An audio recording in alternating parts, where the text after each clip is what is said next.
Okay. Hello, everyone. My OBS is going really slow because I'm just doing too much sometimes, I think. Anywho,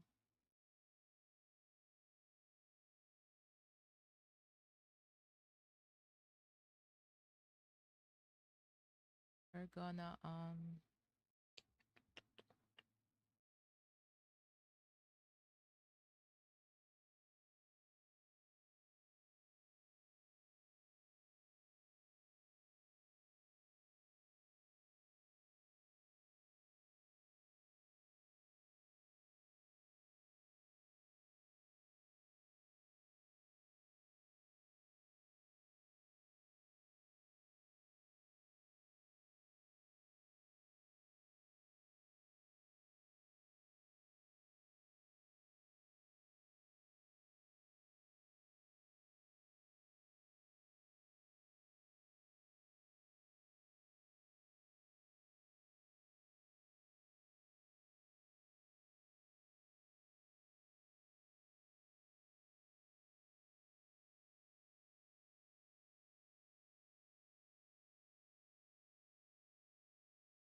right.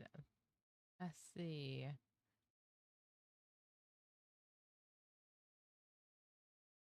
Send up some stuff.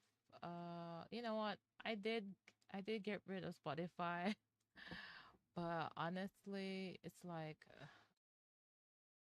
YouTube Music. And trying to find something else that can replace Spotify, but it's so hard, and this is why people use it. Up before it breaks. Yeah.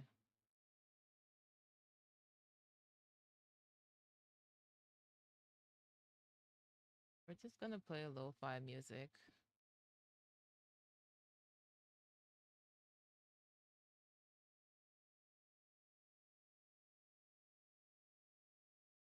Mhm.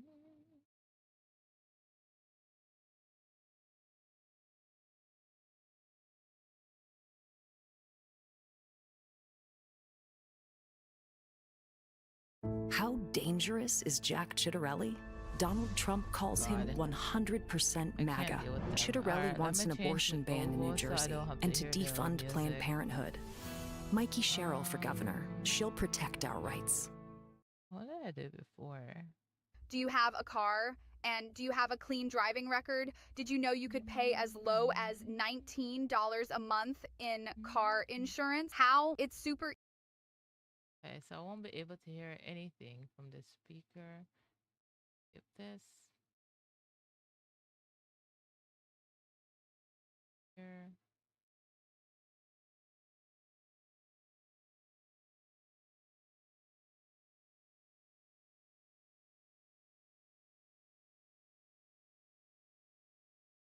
Oh.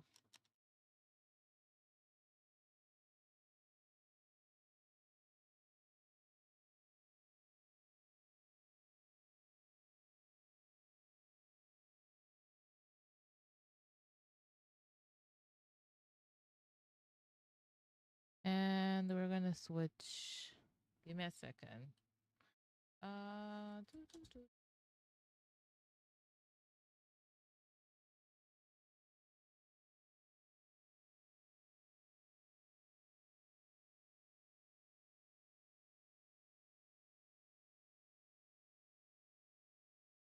Hopefully it's not too loud. Can you guys hear it? Art stream. Desktop. Is it playing the music? Okay, let's see.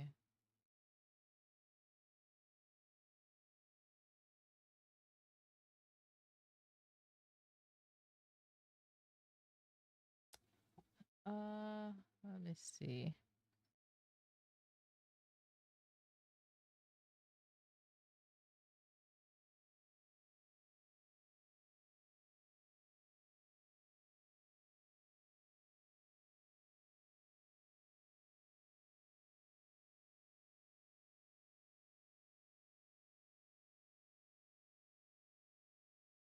mean, you guys should be able to hear it. I don't know what is the problem now. I'll make a look.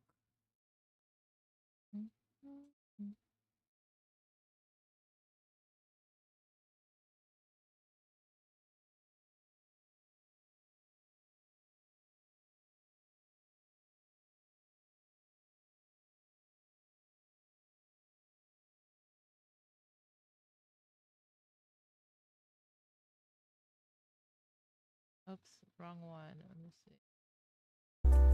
It wasn't played. Oh my goodness. Okay, I need to switch it over. Because I don't need to hear the music. For you guys.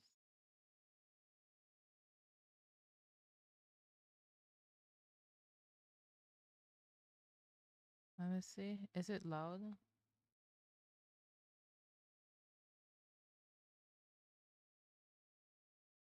It was playing, so I have to switch it back. Oh my goodness. What did I do?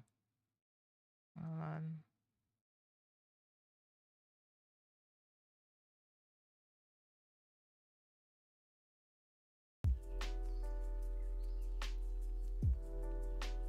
Oh, I think you guys should be able to hear it, right?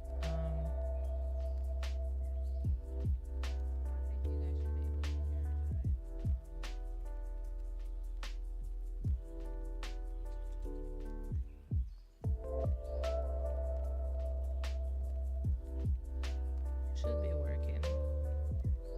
Oh, yes.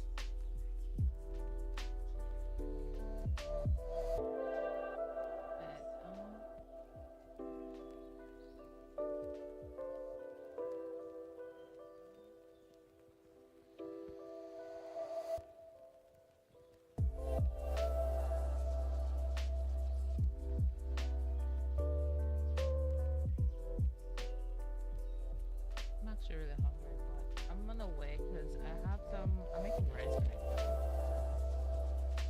I have some snacks for next.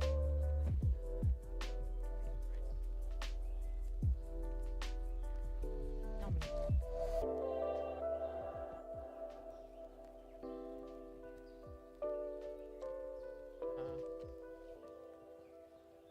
I'm gonna do this. Well, I'm gonna draw. Actually, I'm thinking about it. Maybe I just play. Well, I'm gonna draw. Actually, I'm thinking about it. Maybe I just play. Well, I'm gonna draw.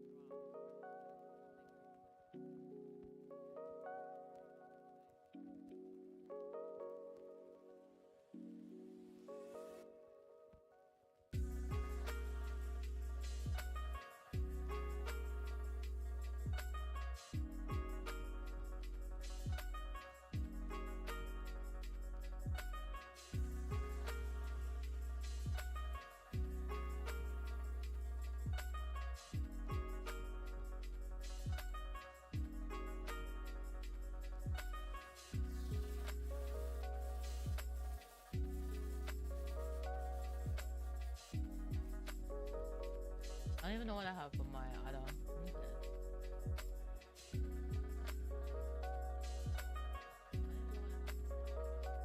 In my title. Oh, that's pretty much fine. I'm playing music, but I'm not. Maybe I'm gonna play some of my actually. There's some. I'm turning it back. But I'm like, I need to hear this because I'm. Not as well. I can play.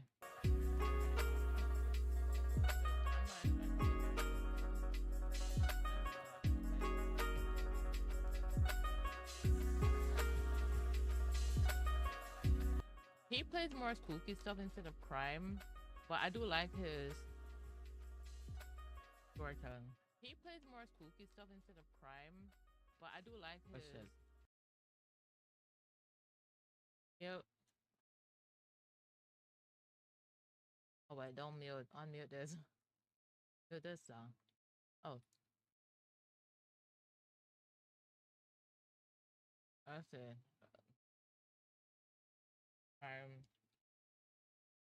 I haven't played a 48 hour just because 48 hour apparently is copyrighted. Isn't that bullshit?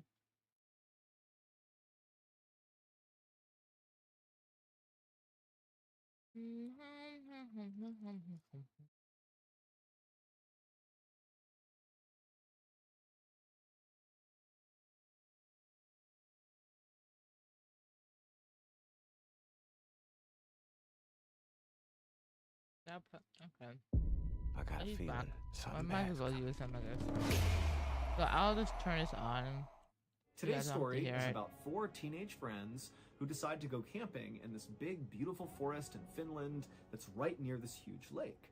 And when they get there, you know, it's awesome. There's so many people there. The weather's perfect. They're having a great So time. this one, But that night, it turned into an absolute oh, nightmare. this because one. someone or something paid those teens an unwanted visit. But before we get into that story, if you're a fan of the strange, dark, and mysterious delivered in story format, then you've come to the right place because that's all we do, and we upload once a week. So, if that's of interest to you, please offer to change the oil in the like button's car, but after draining it all out, go ahead and replace it with horse manure. Also, please subscribe to our channel and turn on all notifications so you don't miss any of our weekly uploads. Okay, let's get into today's story. Today's story. They always do it.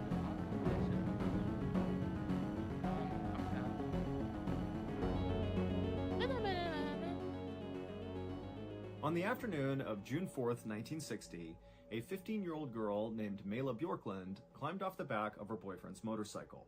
Her boyfriend was an 18-year-old named Nils Gustafsson, and this couple had just driven 18 miles from the city in southern Finland where they lived to get to this beautiful forest and lake where they, along with another couple, were going to go camping. The other couple, who was still a few minutes behind them, was Nils's best friend, Seppo, and his girlfriend, whose name was Anja. As Nils parked his motorcycle, Mela looked out over the lake, and she saw it was totally beautiful, the forest completely wrapped around the lake, and there were all these people out on the lake, boating and swimming and having a great time. But despite all these people here, to Mela, it still kind of felt very quiet and peaceful. This didn't feel like a big touristy destination. It really felt like they were out in the wild. And for Mela, who loved the outdoors, you know, this felt like a great spot to celebrate her 16th birthday. Because that's actually why the couples were out camping. Mela was turning 16 in a couple of days, and so this was going to be her party. Just then, Mela heard another motorcycle approaching, and she turned around and she saw it was the other couple. It was Seppo who was driving, and Anja was right behind him. And Seppo, he looked up and saw Mela looking at him, and he grinned and braked hard with his motorcycle and kind of swung the back wheel out like he was in an action movie. And Mela thought it was totally funny, and she started laughing, and that's when Nils turned around and he saw his girlfriend laughing heartily at Seppo. A moment later, all four friends were giving each other hugs and saying hello, and then after catching up, the friends walked over to this small shack that was right by the water. It was the snack kiosk. Their plan was to load up on supplies and then quickly make their way into the forest where they'd actually be camping and just relax, enjoy the night, and go to bed. But as the friends walked towards the snack kiosk, Seppo made a joke about how his motorcycle was way better than Nils's motorcycle.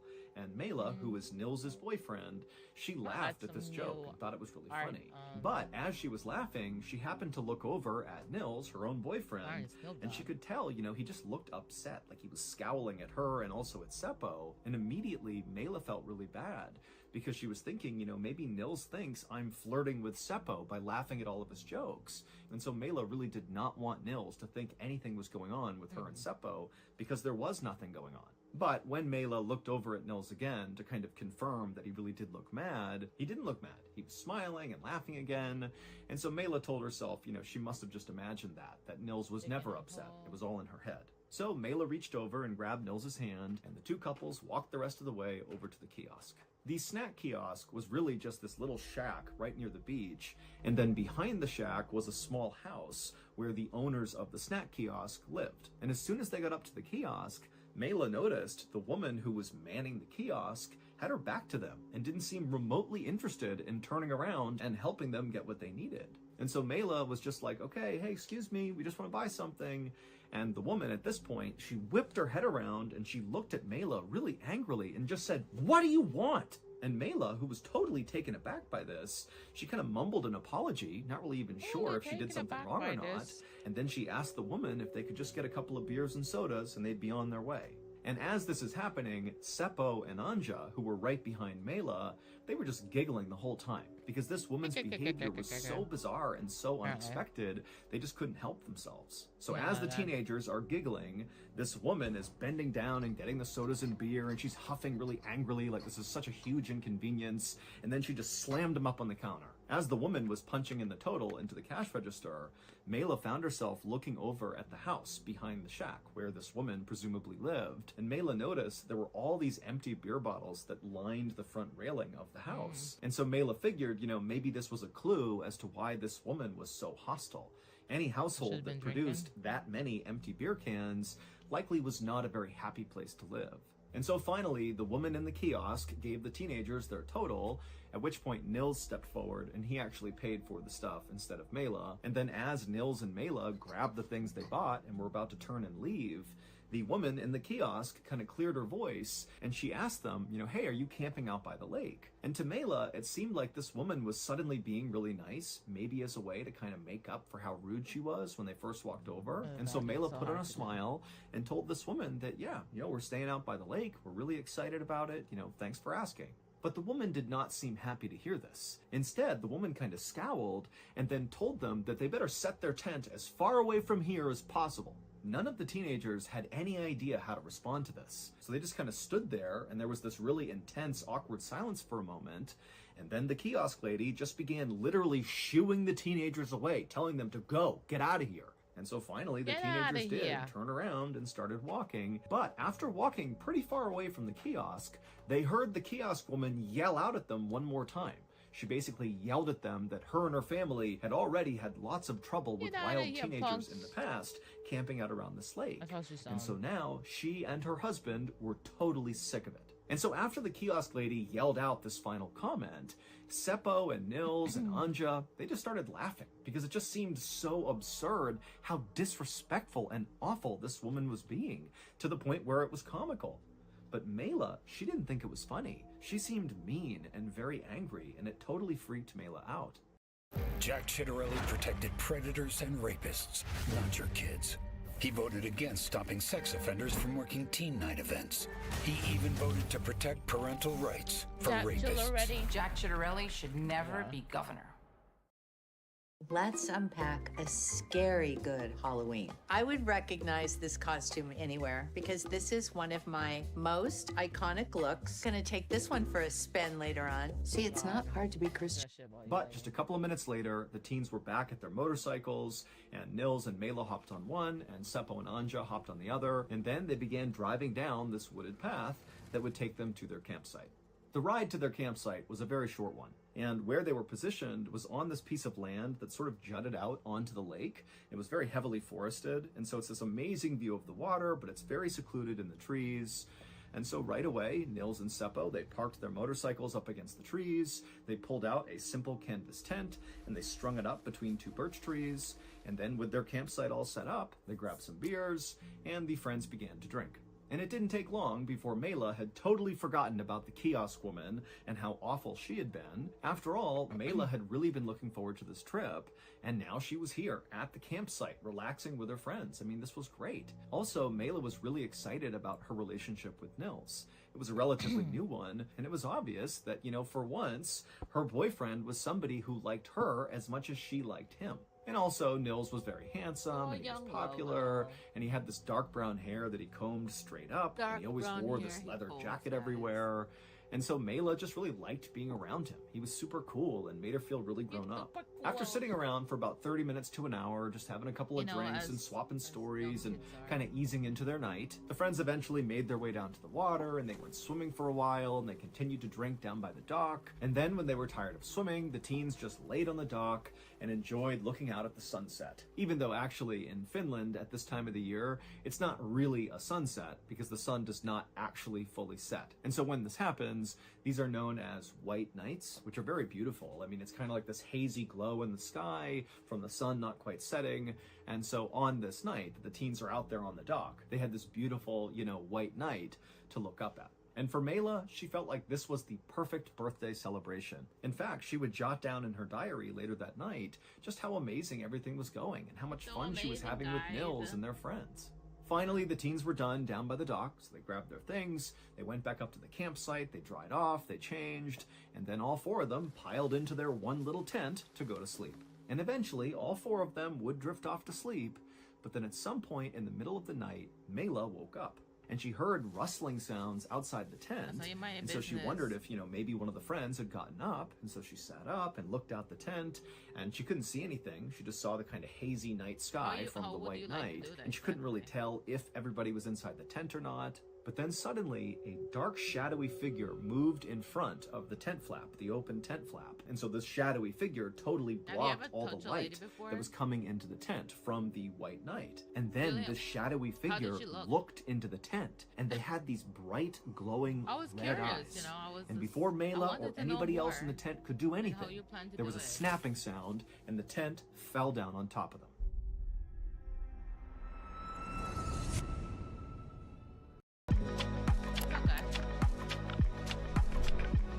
You good? What's up?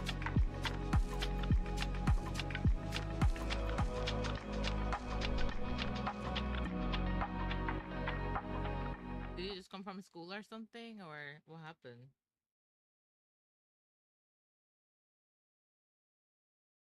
If you live in a New Jersey zip code and have 0 DUIs in the last 5 years, Oh my God, these listen commercials. carefully. Thank you to BetterHelp for sponsoring today's video. When I spiraled into a terrible depression in 2018, amazingly, I actually didn't know it. I thought it was totally normal to be mad basically all the time and to be irritated with everyone and everything around me basically constantly. I figured if I just waited long enough, I'd feel better again. But I didn't. Over time, I just got worse and worse and more upset and more angry, and I isolated more. Boys who were not in any way connected to these four teenagers were at this lake. They were over to the side doing some fishing, and they were looking kind of out generally in the direction of where the four teenagers had stayed the night before. And this particular day, the lake was not remotely crowded like it was the day before. Basically, it was a ghost town. And suddenly, they saw emerge from the forest, basically where the teens had camped, was this young man with blonde hair who was just running away from where that campsite was. And so these boys just stared for a second at this random guy with blonde hair running away from the campsite until the boys lost interest and just went back to fishing. As the morning wore on, more and more people came to the lake, but nobody made their way out to the campsite where the teenagers had been the night before. That is, until a father and his two sons decided to head out that way to go to that dock to go swimming. And so this father and his sons began walking on the same wooded trail that Nils and Seppo had driven their motorcycles on to get out to that camping site. And he eventually makes it to the clearing in the forest where this campsite was. And right away, he spots what looks like a crumpled heap of canvas kind of sitting between two trees. And he couldn't really tell what it was. And so the father walked a little bit closer to investigate. And eventually he realized what they were actually walking up on, at which point he threw up a hand to stop his sons from going any closer, and he turned around and he told his kids, "We have to leave right now."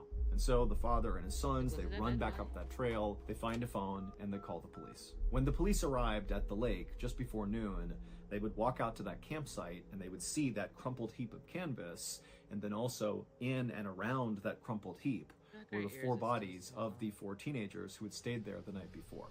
Anja and Seppo had not even made it out of the tent. They had been beaten and stabbed to death basically through the canvas fabric. Mela did manage to get out of the tent. However, she did not escape. She was kind of laying on top of the tent, and she had broken bones, and it would turn out she was stabbed a total of 15 times, and some of those stabs came when she was alive, and some came when she was dead. And then laying next to her was the body of her boyfriend Nils, and he was basically unrecognizable. His head had been beaten to a pulp. As officers descended on the scene and began rifling through the teenagers' backpacks and different belongings, one officer knelt down near all the victims to look more closely at each of their injuries. And as they were looking at each of the victims, they suddenly heard this gasping sound. It was very faint, but they could definitely hear it. And to their shock, Nils, so Mela's boyfriend, he suddenly opened his eyes and he looked up at this officer. He was still alive. And this officer who's seeing this, who was totally convinced Nils was dead, as everybody else was at first unsure what to even do, but then a second later, the officer stood up and began screaming for a medic. After Nils was taken away in an ambulance, The different investigative teams that had descended on the scene began going over the evidence and different things they had found, and pretty quickly, the general feel amongst all the investigators was this crime scene does not make any sense. There were some things missing from the crime scene that seemed to indicate this could have been a robbery, like missing wallets and missing watches. But there were other things that were missing that just didn't really make any sense to have been taken. Like, for example, the two motorcycles that the boys drove in, they were still there, parked up against the tree, but their keys were gone. So why steal the keys and not take the motorcycles? And then also, Nils's prized leather jacket and his shoes were also missing. These were not particularly valuable. I mean, they might have been emotionally valuable to Nils, but they certainly were not valuable enough to warrant a robber, killing people to get their hands on them. So eventually, the police actually called in the military to come into the forest and help with the search. And when the military arrived and began fanning out all around this huge forest, they would make a really big discovery. They would find Nils's shoes. And these shoes were speckled with blood. And it was clear from the bloody tracks nearby that the killer must have, at some point, put these shoes on at the campsite and then walked away while still wearing them, and then ultimately, ditched them 500 meters away underneath that pile of leaves. In the days after the murders, the police chased down dozens of leads all over Finland, but none of them amounted to anything. Nils would actually survive the attack, but his face was so badly damaged with so many broken bones in his head that it took a really long time before he could even speak. But when he finally could, and the police were able to interview him, it became immediately clear that Nils did not have a good memory of the attack. And in fact, the day of the attack, basically the whole day, he didn't really remember it. However, Nils would remember one thing. He said during the chaos of the actual attack, he distinctly remembered seeing a dark, shadowy figure with these bright red, glowing eyes. I got a feeling something bad's coming. But the police couldn't just go out Kinda and low. look Can for you hear me a dark now? figure with red eyes, and so instead they Can just you made a hear note of me? this and Hello? continued their investigation.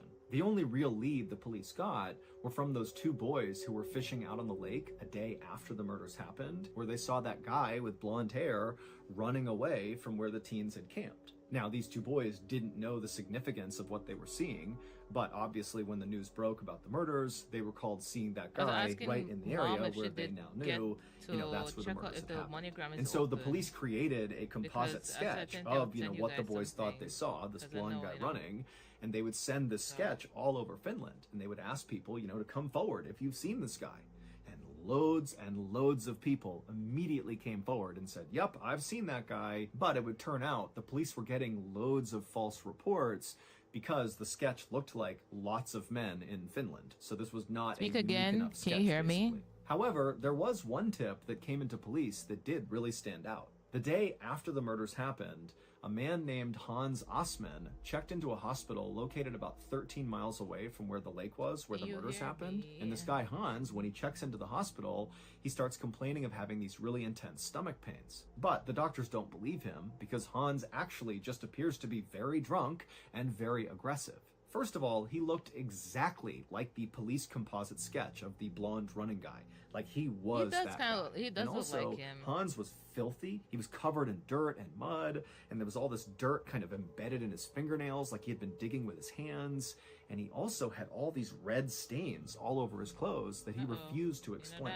And so eventually, one of the only when you doctors called talk the into the police, mic, and not when sure. the police interviewed Hans, It's they would probably like the discover that he had threshold a thing on history it of is probably violence, low. I and he need to also figure out said he used what to be a about that. member But I of was the Nazi saying, Party, and he if also was a member mom of the Russian look secret into police. the MoneyGram All of thing, this just seemed like a also, lie, but basically he seemed like a very erratic said if and anything, I was unstable gonna look person. if I But can Hans send you had guys a some rock-solid stuff, alibi. but I don't know On if the the night things of the are open murder, as yet. Hans was located in a city about 15 miles away from where the murders happened at his girlfriend's house with his girlfriend and also his girlfriend's sister and brother-in-law.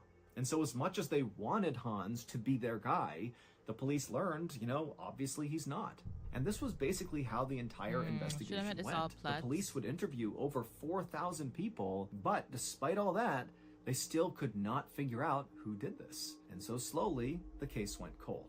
And that was it for 44 years. Lots of theories, but not one suspect. Travis, but then, in 2004, prosecutors made a stunning announcement. They said the killer was Nils Gustafsson, What? the 18-year-old boyfriend of Mela, who was the only one who survived the attack. But he had a, and the he had a prosecutors beating on his pointed head. to two pieces of evidence to support this theory. The first piece of evidence was there was this woman who was staying out at the lake on the night of the murders, not far from the teenagers' campsite, who remembered overhearing two men really aggressively fighting before the murders ultimately happened.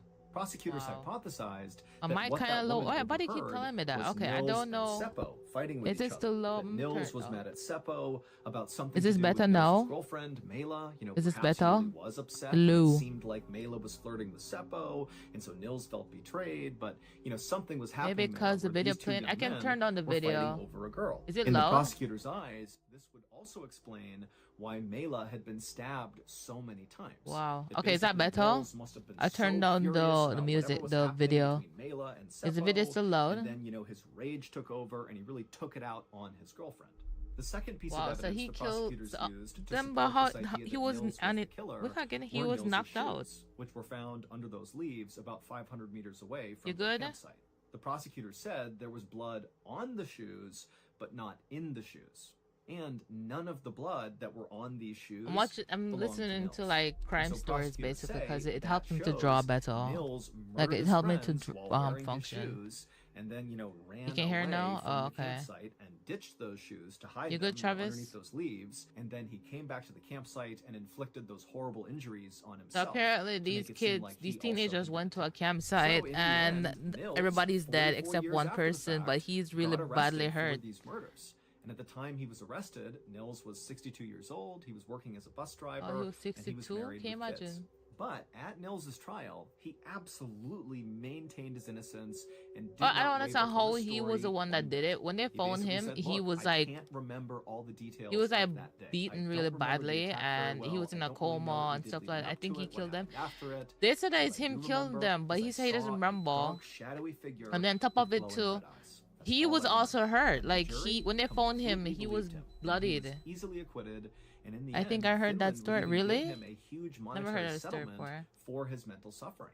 Today, You people gonna tell call it? Yeah, I'm lots of gonna call it. I'm stories just trying to about just these murders. finish the I mean, sketch. the lake itself where this happened, Lake Bodom, is now completely famous for these murders. People go Really? there just to be in the same place where these teens were They killed. said he did the murder, but he said he doesn't remember doing accomplish the it. mission, And I whatever I it don't know takes. how On day one, they're I'm not declaring a really state of explaining emergency on fully utility costs. So how lower your either family's because bills. when they And when found I'm him, governor, when no they found sales him, like tax all the increases, other period. kids So you and your were family dead. pay less. Except him, Mikey right? But the Sherrill, thing a is that tough he was governor for the beaten toughest really of badly, times. As a right? former So he pilot, was in the she'll stand hospital up for a to few Trump days to stop because his his attacks head on was our like kids' education and to make beaten healthcare really bad affordable for and all. whatever. Mikey Sherrill, So I'm Dr. just like, Bill how Conlon, did he ready do it for then? the Like he fight. just decided to hurt himself in the But process? a lot of the stories that circulate about these murders are so far-fetched that they just do not seem believable, like suggesting that the campsite was cursed and that, you know, the ghosts of murdered campers attacked the teens. It just does not seem like a viable theory. Other stories that circulate are really intriguing, but they don't really get you anywhere. Like periodically there's this photo that will circulate on the internet, and it's a picture of the crowd at one of the they were teens' saying that this guy funerals, did it. and in the middle of this crowd is this guy whose face looks Which is the same identical guy to that he composite had sketch mentioned of about the like running who blonde they remember kid. And in the fact, guy looked people have like. come out The, and there was said a he lady that looks saw exactly like that and looked guy like the Hans same guy. So Hoffman, people saying who it's had this shown up in the guy. hospital, you know, So I'm the like, day after can't be the other murders guy with because how the blood, other and guy it looked supposed like to blood fight all over him, how am I fight but he himself, had put an himself in the alibi. hospital? I And don't so understand that that. picture makes its rounds on the internet, and everybody gets jazzed up and says, there he is, that's the guy who killed the teens. But no one's ever been able to actually identify that person, and so it's gone nowhere. But there is one story that circulates about these murders that a lot of people believe is the truth. When the teenagers were killed, there was a 55-year-old man named Carl Valdemar Gilstrom who lived right on Lake Bodom. And Carl had a reputation for being really nasty and sometimes even lashing out at the campers who stayed in this area. And in fact, Carl would often get drunk and literally go and attack the other You would be surprised what people do to themselves to hide what they did. Yeah, I mean, I've seen cases where the person will shoot themselves in the leg or shoot themselves in the head. I've seen that where, but in that case, they were trying to kill themselves, but they end up surviving, you know. But he was beaten really badly, like his face and everything. He was unconscious. So I'm just like, how is he able to do that, you know? So I don't feel like it's him. I feel like it's somebody else. And tried to speak to Carl, they wound up speaking to Carl's wife, who was the kiosk woman, the woman who was so nasty to the teens when they first arrived, and basically that was told the them same to get lady. away. Yeah, so the police talked to her, and she would tell police that Carl was with her and her kids when the murders happened. And so the police believed her and never really considered Carl a serious suspect. Oh my But in the God. Lake Bodom area, when people heard he was not being looked at closely, people felt like this was a huge mistake. Yeah, But that's always the 9 case, sadly. years after the murders, so at this point the case is totally cold, Carl is having a drink with his neighbor out near the Lake Bodom area, and as they're just sitting there having drinks, relaxing, Carl winds up admitting to the neighbor that he was the Lake Bodom murderer. He literally said to his neighbor, "Don't you understand that I'm the murderer of Bodom?" And the neighbor apparently was so caught off guard and so horrified by this that they said to Carl, "Well, if that's the truth, you should go drown yourself." What the and hell? then the next day, where was Carl found? Out in the lake, drowned, What? right near where the teens had been attacked. Okay. Now, the police were never able to actually figure out if his death was accidental, or if he had done it to himself, or if somebody else had Interesting. done it to him. But that's the story, and lots of people believe that Carl was so racked with guilt over what he had done that he did what his mother I suggested. don't know about that. That's so weird, though. That's a very weird, Are you a fan of the strange, I don't dark, know and about that mysterious? story. If you are, then you're in luck. Because our But he very just I guess he was popular what, Strange, Dark, ridden and with Mysterious guilt podcast called the that he Mr. decided to Baldwin kill Podcast himself. is no longer exclusive. But as I'm saying, like, I don't think the other guy could have done it because the other guy was actually hurt. Like, he was unconscious when they found him. There's no way for him to be able to do all of that. So, I don't know. It just seems weird. You stopped by, Travis, to say hello and to be a mod for 5 seconds. Let me see. What else? What kind of other story does he have? He had some horror story, but I don't really want horror story. I just want like crime story.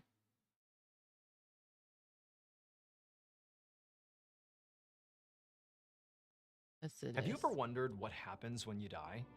Well, today I'm going to tell you 3 stories that all give insights into what might actually happen. And these are not hokey stories. These are stories with like evidence, photographic evidence in some cases. These are deep, unsettling stories. But before we get into those stories, if you're a fan of the strange, dark, and mysterious delivered in story format, then you've come to the right place because that's all we do and we upload once a week. So if that's of interest to you, please sneak into the Like Button's house and flip all of their wall-mounted TVs Yeah, I definitely feel like upside that's down. his Also, hook please where subscribe to he, our channel and turn on all tell notifications people stuff so like you don't that. miss any of our weekly uploads. Okay, let's get into today's stories.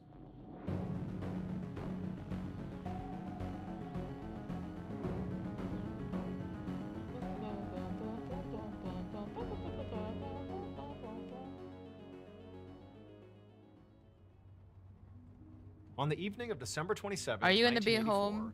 a 16-year-old boy named John Bulware sat in the passenger seat of his best friend's Jeep as they drove down a residential road I in don't know St. if I Paul, like Minnesota. this. John's best friend was driving, and 2 more of their friends from school were in the check back seat. They were all on talking and outfits. laughing and singing along to the radio. It was dark outside, and it was rainy and kind of an awful night, but John didn't care. Yeah, plan He was go home way too weekend. excited because that night, Are you, he is and your his home buddies okay? were on their way to see the megastar musician Prince perform live. So Is your Prince was home okay where you obviously are? a Like in massive, I know a certain part massive of Portmore star at wasn't the that good time. either, but And anyone at the time would have been pretty excited to go see him perform But live. I doubt But there's this was a power or particularly internet there. big deal for John and his well, friends. is either that or you because stay Prince was actually with from the other Minneapolis, state Minnesota, where you are. which was just 20 minutes away from St. Paul. Where Yeah, they were but I from. mean, so it I'm was pretty kinda sure like there was they were flooding, going to see right? their hometown hero. Now, John and his friends didn't expect to become, huge rock star gods like Prince.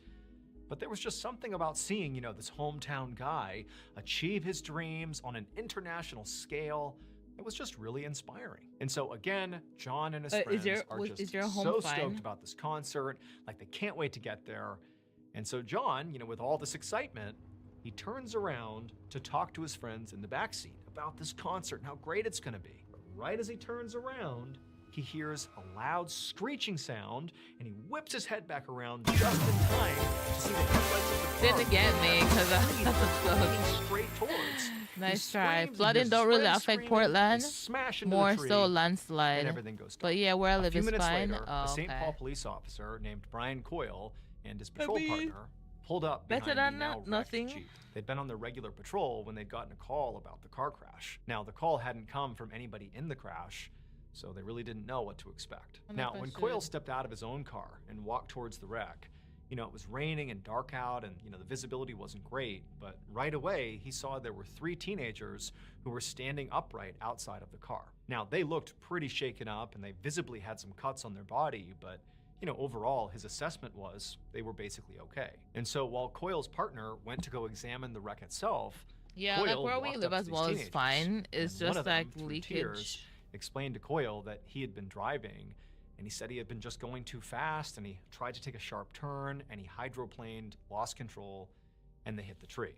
And then the driver said, it didn't matter though how this happened, because what mattered now is his friend, John, is still in the car, and he's not moving. And so Officer Coyle left the teenagers and told them to stay put, and he walked over to the wreck where his partner I should was. have this cane roll. And Coyle, or he just, knelt down. You and know he what? looked inside No, the Jeep, let me and just he keep saw it the other simple for teenager, myself. John, For the sake of slumped over myself. inside the passenger Because I've been seat, wanting and he to wasn't finish this, moving. and I've been taking like And so 5 years. Coyle I might asked just his keep it partner, simple. Hey, have you checked him? Keep Is he it okay? simple. We don't need any And the partner fancy looked at stuff in our Coyle and hair just right said, now. Like, what no, that?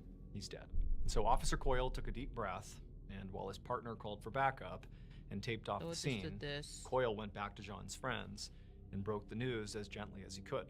But of course, they were all devastated. The only thing Coyle could do to help them was to call an ambulance to come and Boy, take them St. to the Elizabeth get hospital mashed to up get really checked bad out. though, you saw. Once the ambulance had taken them So away, far, do you know and how once many John's body had people been removed from the how many Jeep, people died or Officer anything like Coyle that? and The his last partner time I heard it began was to like document the 4, scene but by taking photos of the crashed I car. heard they with a camera. found Now, this was all body standard and stuff like practice, that, and so while they maybe did it, more. they didn't think anything of it. However, about a week later, when Coyle and his partner were reviewing the photos they took, Coyle noticed something shocking. One of the pictures that Officer Coyle had taken was so bizarre that it ended up in newspapers, not only in Minnesota, but all over the country. Even today, 30 plus years later, people are still talking about it.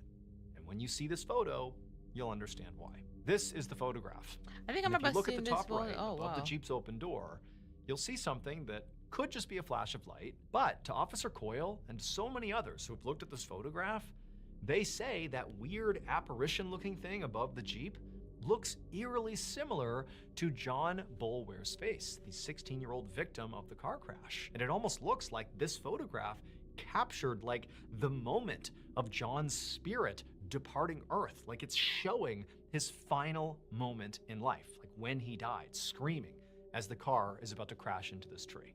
Damn.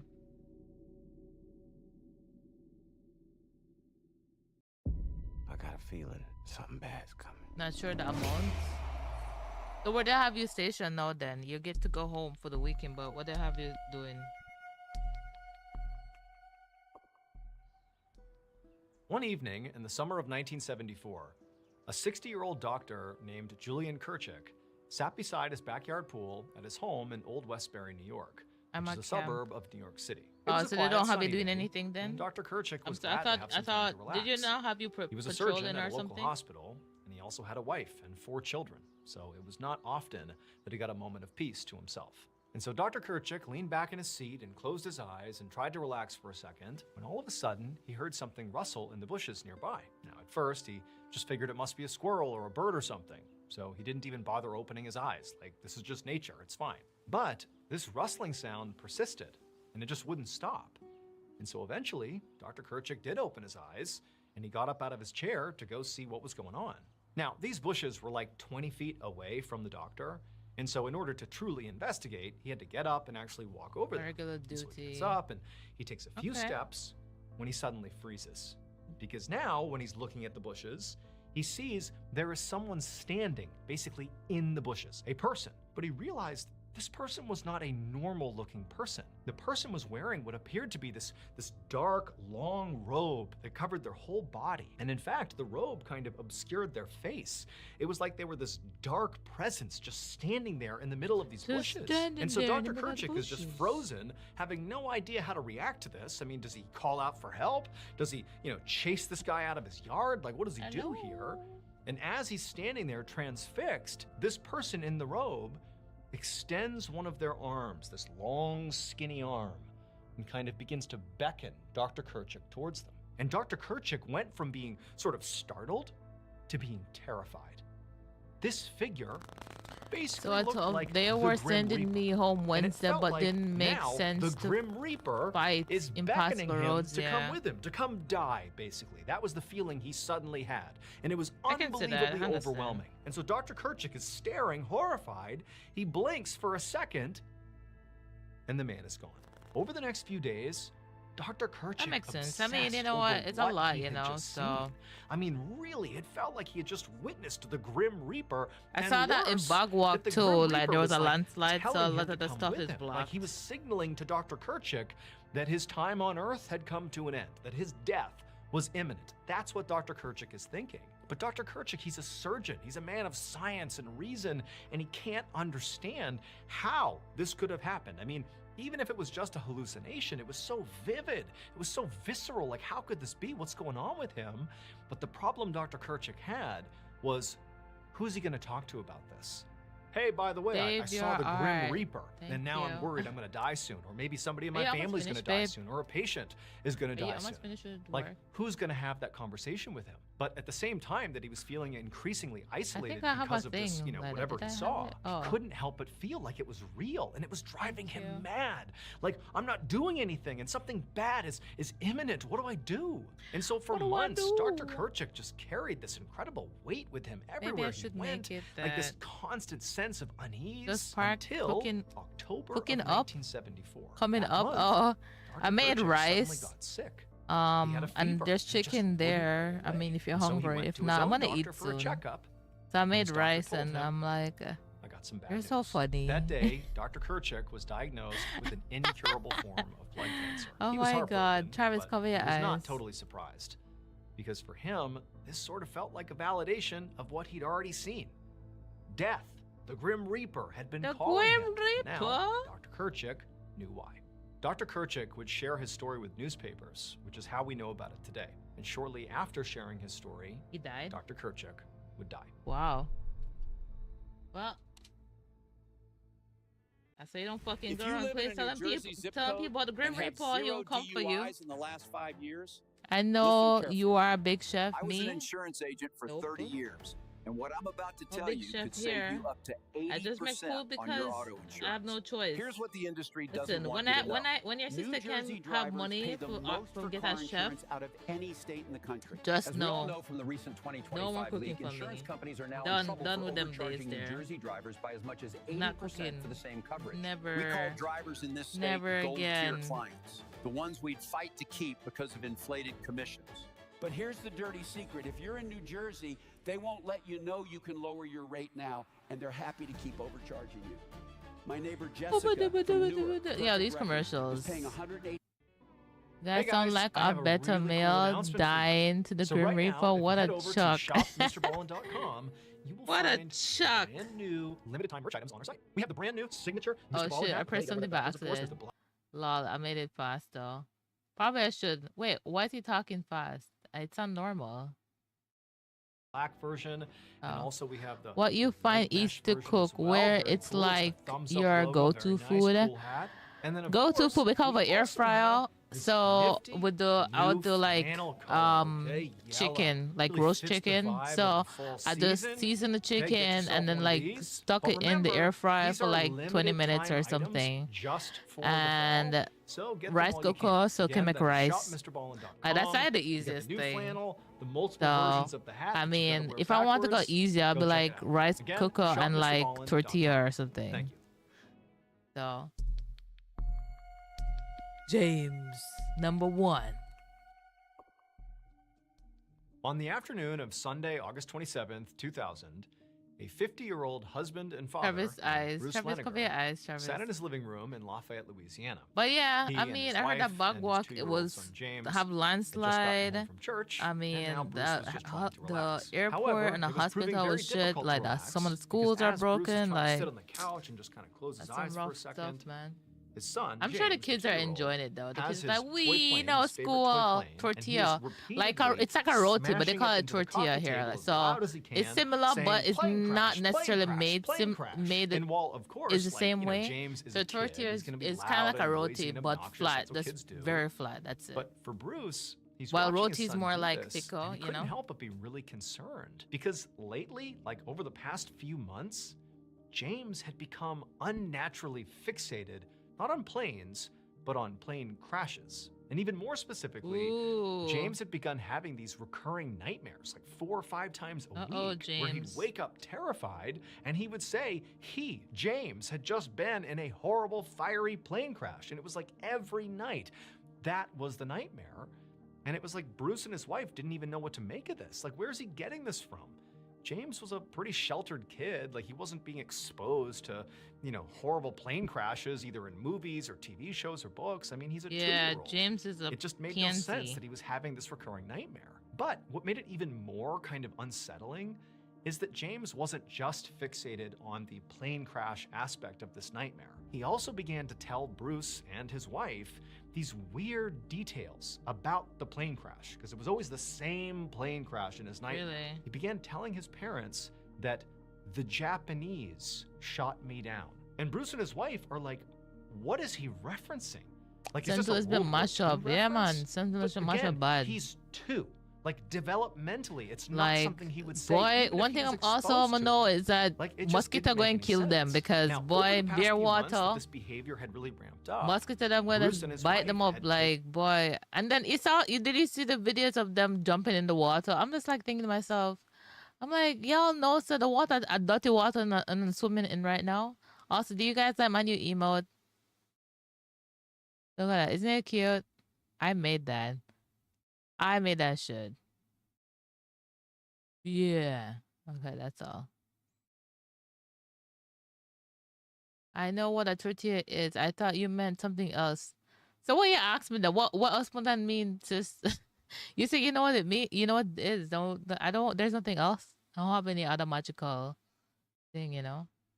taken James to the doctor to say, what's going on here? Like, what's my kid doing? I don't understand any of this. And the doctors were all like, he's a kid. Like, yeah, it's a weird fixation he's got. Yeah, but it's a he'll kid. grow out of That it. always Like, that shit. don't You know, worry that's you about it. But you to watch Bruce horror and his movies. wife, They're it like, just oh, seemed like the James kid was is not he's growing just out of it. having He hallucinations. was just getting There's more nothing and more more. fixated And as then time went on. And so as fucking Bruce is sitting there whole on the family end up couch dead. watching James for the millionth It's time like, yeah, you smash shoulda his toy listened. plane into the coffee table and pretend it was this plane crash he Shoulda couldn't stop listened. thinking about, Bruce decided he had to do something about this. And so over the next couple of months, Bruce, instead of trying to figure out what was wrong with James that was causing him to fixate on this plane crash, instead of doing that, he began sort of like leaning in and asking James to give him more information about whatever he was seeing in his nightmare. Like, give me all the specifics you can possibly recall. And All the James would eventually specifics. let on that it wasn't just the Japanese that shot him down, it was the Japanese military. And also, the type of plane so you know that how James there's, was like, flying nice in guys? apparently was a Yeah. There's a Reddit thread about like nice. Oh yeah. Mhm. Yeah. So this one, he texted him. For dumb shit, if you think I'll accept McDonald's as an option.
with him. Yeah, it doesn't matter. Right? Yeah, it doesn't matter. I thought he was saying she's saying like he brought her to McDonald's 3 times, and I'd just be like, one, why would you go out with him again? Well, the way let me look. I was like, no, why would you go out with him again then? No, like, no. obviously, She's he had. saying, look, saying, don't you dare even say that McDonald's is an option. Like, how dare you say that McDonald's is an option? Well, babe, everybody is different, like is it that, so you pick a girl who high maintenance, or you pick a girl who very, Yeah, and this girl. But she clearly cares that she wants more money.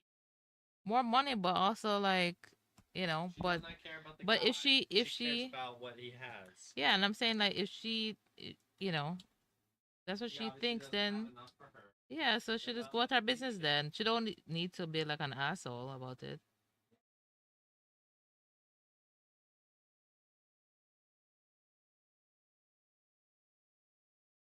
But I don't have Rap Allison or something. I don't have to pick up Allison tomorrow.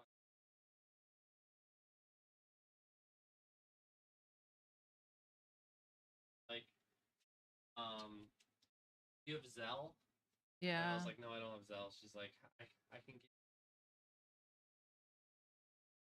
Zelle, and I was just $dollars in cash. So I have Zelle. What is wrong with you? Don't want money? You don't want money? I'm not trying to like.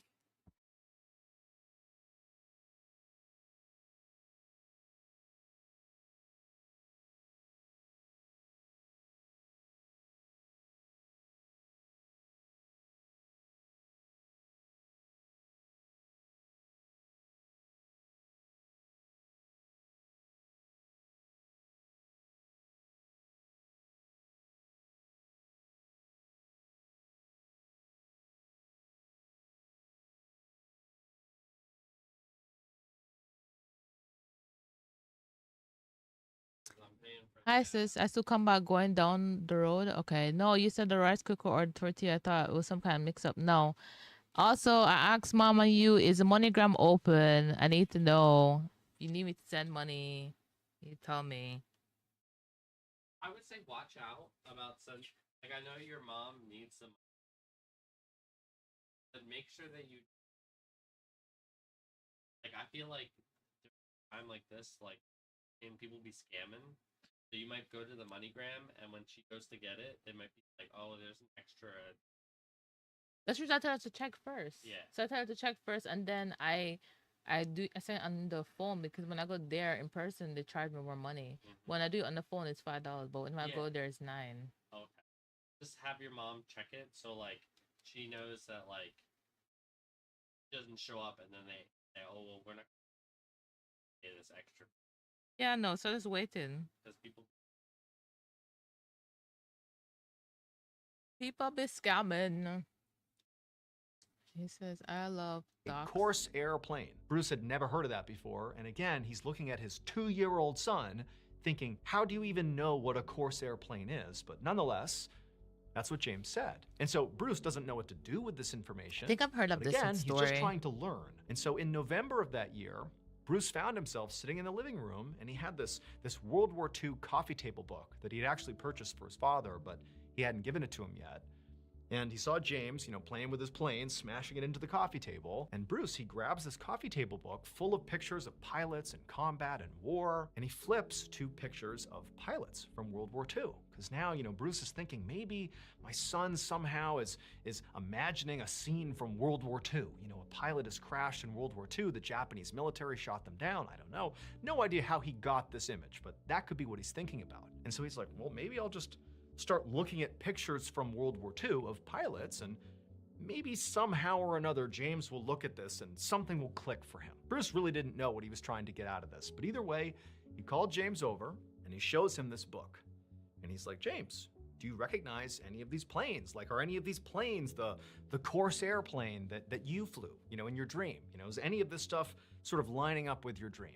Again, he's talking to a 2-year-old, but the 2-year-old sort of got it. James looked at the pages, but nothing clicked. James sort of reached down and was just kind of flipping through all the pages, and there was nothing. There was no connection with James. But towards the end of the coffee table book, where Bruce is thinking, like, what am I even doing here? I'm like prompting my 2-year-old to research World War II with me. Like, what is this? What is going on here? But as James is flipping the pages, he suddenly stops. And he points at one of the pages and he says to his dad, "That's where I was shot down." And he's pointing at the Battle of Iwo Jima. I got a feeling. Isn't that crazy? Well, I've heard of stuff like that, you know, about no, that's a reincarnation, And but so yeah, Bruce, well, you know, again, reincarnation he are doesn't like really people know is what he's having trying to like accomplish here, but, situations clearly his where son the has child pointed out experiences this things that they particular can't really fact explain. that's sort of roughly tied in with the other things he's brought up. You know, he's had this dream about being a pilot who crashes because the Japanese military shot him down. He's highlighting a battle in Japan during World War II where, you know, the Allies were fighting the Axis powers and the Japanese, you know, could have been shooting somebody down. So it sort of made sense. Okay, fine. Maybe my son's dream is about something that happened at the Battle of Iwo Jima. Don't know how this even happens. Don't know how this is possible, but I'm going to do some research. And so that's what Bruce does. He begins researching the Battle of Iwo Jima. Doesn't even really know what he's looking for, but he just wants to see if there's anything connected to what his son has been saying. And what he eventually discovers actually is sort of a relief. He discovers that there is no record of any Corsair airplanes crashing during the Battle of Iwo Jima. In fact, no Corsair planes at all were flown during the Battle of Iwo Jima.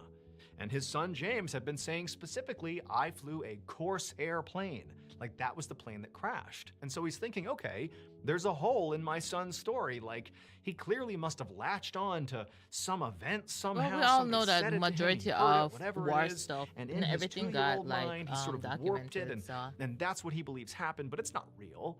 Like he's not actually recalling something that happened in the Battle of Iwo Jima. Like this is just, you know, a false memory or something. However, Bruce was unable to definitively find the names of pilots who actually flew in the Battle of Iwo Jima. He wanted to find if there was any pilots named James who potentially crashed, you know, during that battle, but he just couldn't find the information. You know, maybe it existed somewhere, but he couldn't find it. And so Bruce had this idea to get in touch with this old veterans group. All these old guys who had served in the Battle of Iwo Jima that were still alive. They were based out in San Diego, and they got together periodically and just sort of had social hours and stuff like that. And Bruce, he goes out to San Diego, and under false pretenses, he basically tells the group that he's shooting a documentary about the Battle of Iwo Jima. this is how you end up with about certain pilots that flew during the battle.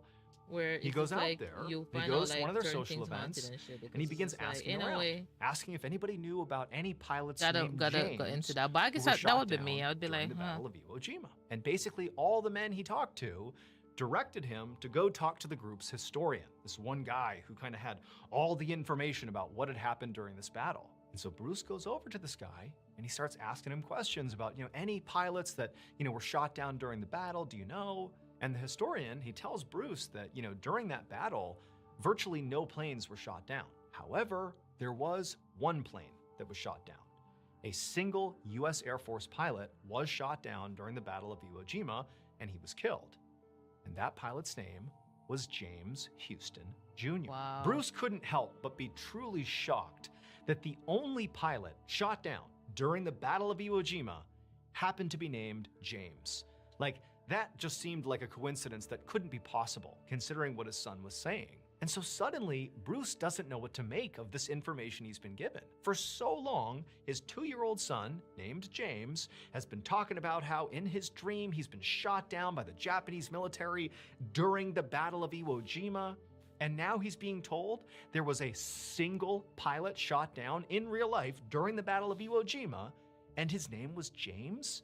Like, how is that possible? That just seems impossible. And so at this point, Bruce is really holding on to the fact that his son had said his plane that he was shot down in was a Corsair plane. And this guy, James Houston Jr., who was shot down, the plane he was shot down in was not a Corsair plane. And so Bruce is telling himself, like, okay, this is just a crazy coincidence. Like, this didn't somehow happen to my son. He's not like channeling somebody else who died years ago. Like, that can't be what's happening here. This is just a wild set of circumstances. That's all this is. But he's freaked out now. And so he calls his wife and he tells her about what he's learned, and he kind of downplays how much this has really unsettled him. But he ultimately tells his wife, and the two of them decide, okay, you know what? Let's just do a little bit more research and just figure out what's going on here. Like, this is just so crazy. We got to do a little bit more research. And in doing research about James Houston Jr., They discover that James has a sister who is still alive. And so they decide to contact her. Not really even sure what they're gonna say, but they figure, you know what, let's just get in touch with her and just tell her what's going on. Who knows? Maybe somehow she can explain this. Who knows? And Isn't that crazy? Because the thing would be like, listen, I don't mean to tell you this, but like my 2-year-old son has been telling me about Vietnam War with your brother involved. Like, is that a possibility that your brother was in a? It's just like, how would you say that to somebody? You know, it's so crazy sometimes. Like things that you can experience in your life. Listen, why don't you own a big apartment building? Seriously, why don't you own these big apartment buildings? And listen, I know, I get it. Like, you might be thinking, my gosh, well, Tyler, it's because I don't have millions and millions of dollars sitting in a bank account. That's why. And I get it. But just for a second, I want to challenge you to think bigger than you've ever thought before, because despite what people believe, this common belief that normal, average, everyday people cannot own these properties, I'm telling you right now, that it doesn't matter how much money you make, how much money you have, how old or young you are, anybody Yes, can own an apartment very deal, nice. including you. And right now I'm going to. And so, kind of on a whim, James and his wife, they send a message to this woman, to the sister. And the sister, when she finds out there's this 2-year-old who's sort of referencing her brother's death in some way, for whatever reason, her reaction was to send actual physical photographs of James Houston Jr. when he was a pilot, when he served in the military. She just sent a whole bunch of pictures to Bruce, his wife, and James to look at. Like, there really wasn't a clear set of what do we do now, and so that's what she did. Here are some pictures. And when Bruce looked at these photos, it was like his whole world was completely rocked. Because in one of the photos that clearly showed James Houston Jr., he is standing in front of a plane, and that plane was a Corsair plane. And so at this point, for Bruce, it felt like the set of circumstances, the coincidences here, were simply too much to ignore. This is no longer coincidence. This is something else. And also, there's one other small detail that now was sort of bubbling up in Bruce's mind, and that was, periodically, his son James would talk about how he really wasn't named James. He was named James 3. Just periodically, his son would say that. Not every time, but he brought it up enough that it was sort of a known thing, that he was James 3. And now Bruce is thinking, James Houston Jr.? That's James 2. My son? How could he possibly know all these things that happened to James Houston Jr.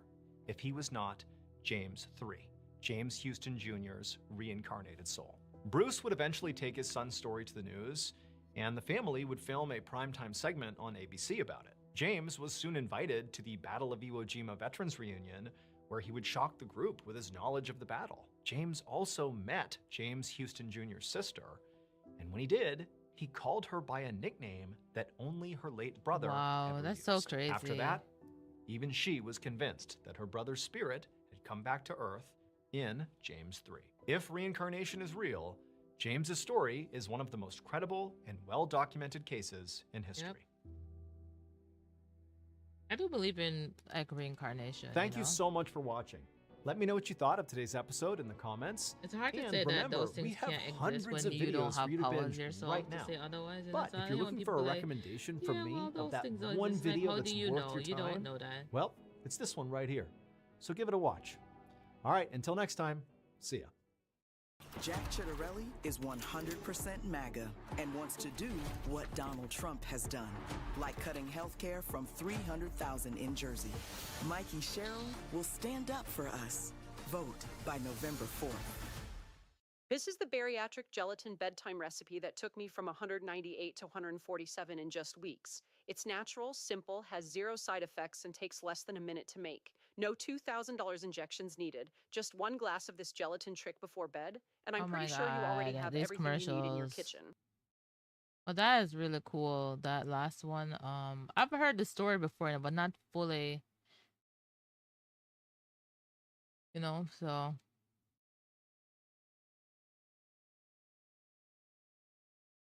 Let's see.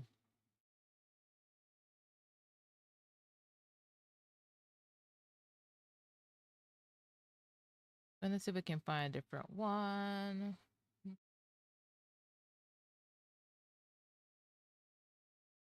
Yeah, so he did like creepy stories, but not really like crime stories. He sort of covers certain crime stories if they're like creepy enough, you know?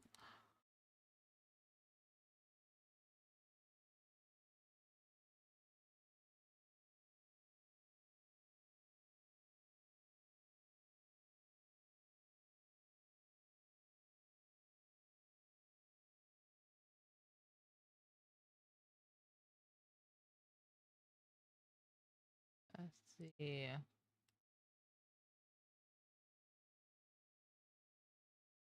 Today, we have a special video for you guys. It's a collection of 5 stories, and the very first story you'll hear is a brand new story, and the other 4 are fan favorites. Now, those 4 fan favorites have all been re-edited for today's episode, so even if you've seen or heard them before, this will feel like a new viewing experience. But before we get into today's 5 stories, if you're a fan of the strange, dark, and mysterious delivered in story format, then you've come to the right place because that's all we do, and we upload once a week. So if that's of interest to you, the next time the like button is writing something very important, go up and nudge their elbow. Also, please subscribe to our channel and turn on all notifications so you don't miss any of our weekly uploads. Okay, let's get into today's stories.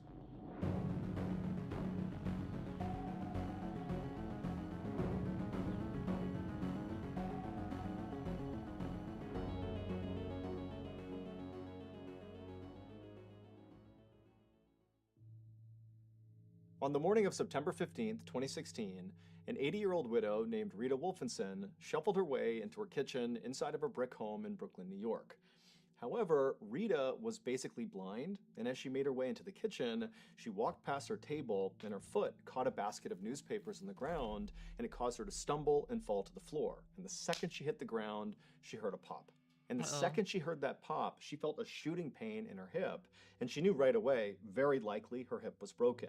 Now, of course, this is a huge problem if you break your hip, but for Rita in particular, this was a very, very serious problem. I mean, this was potentially life and death, and she knew it, and she also knew the reason this was so serious was all her fault. Rita lived completely alone and basically had cut off everybody in her life. For like 20 years, she had not interacted with virtually anybody in her life by choice. And basically the reason for this all started 20 years earlier with her beloved son, Louis, who lived with her.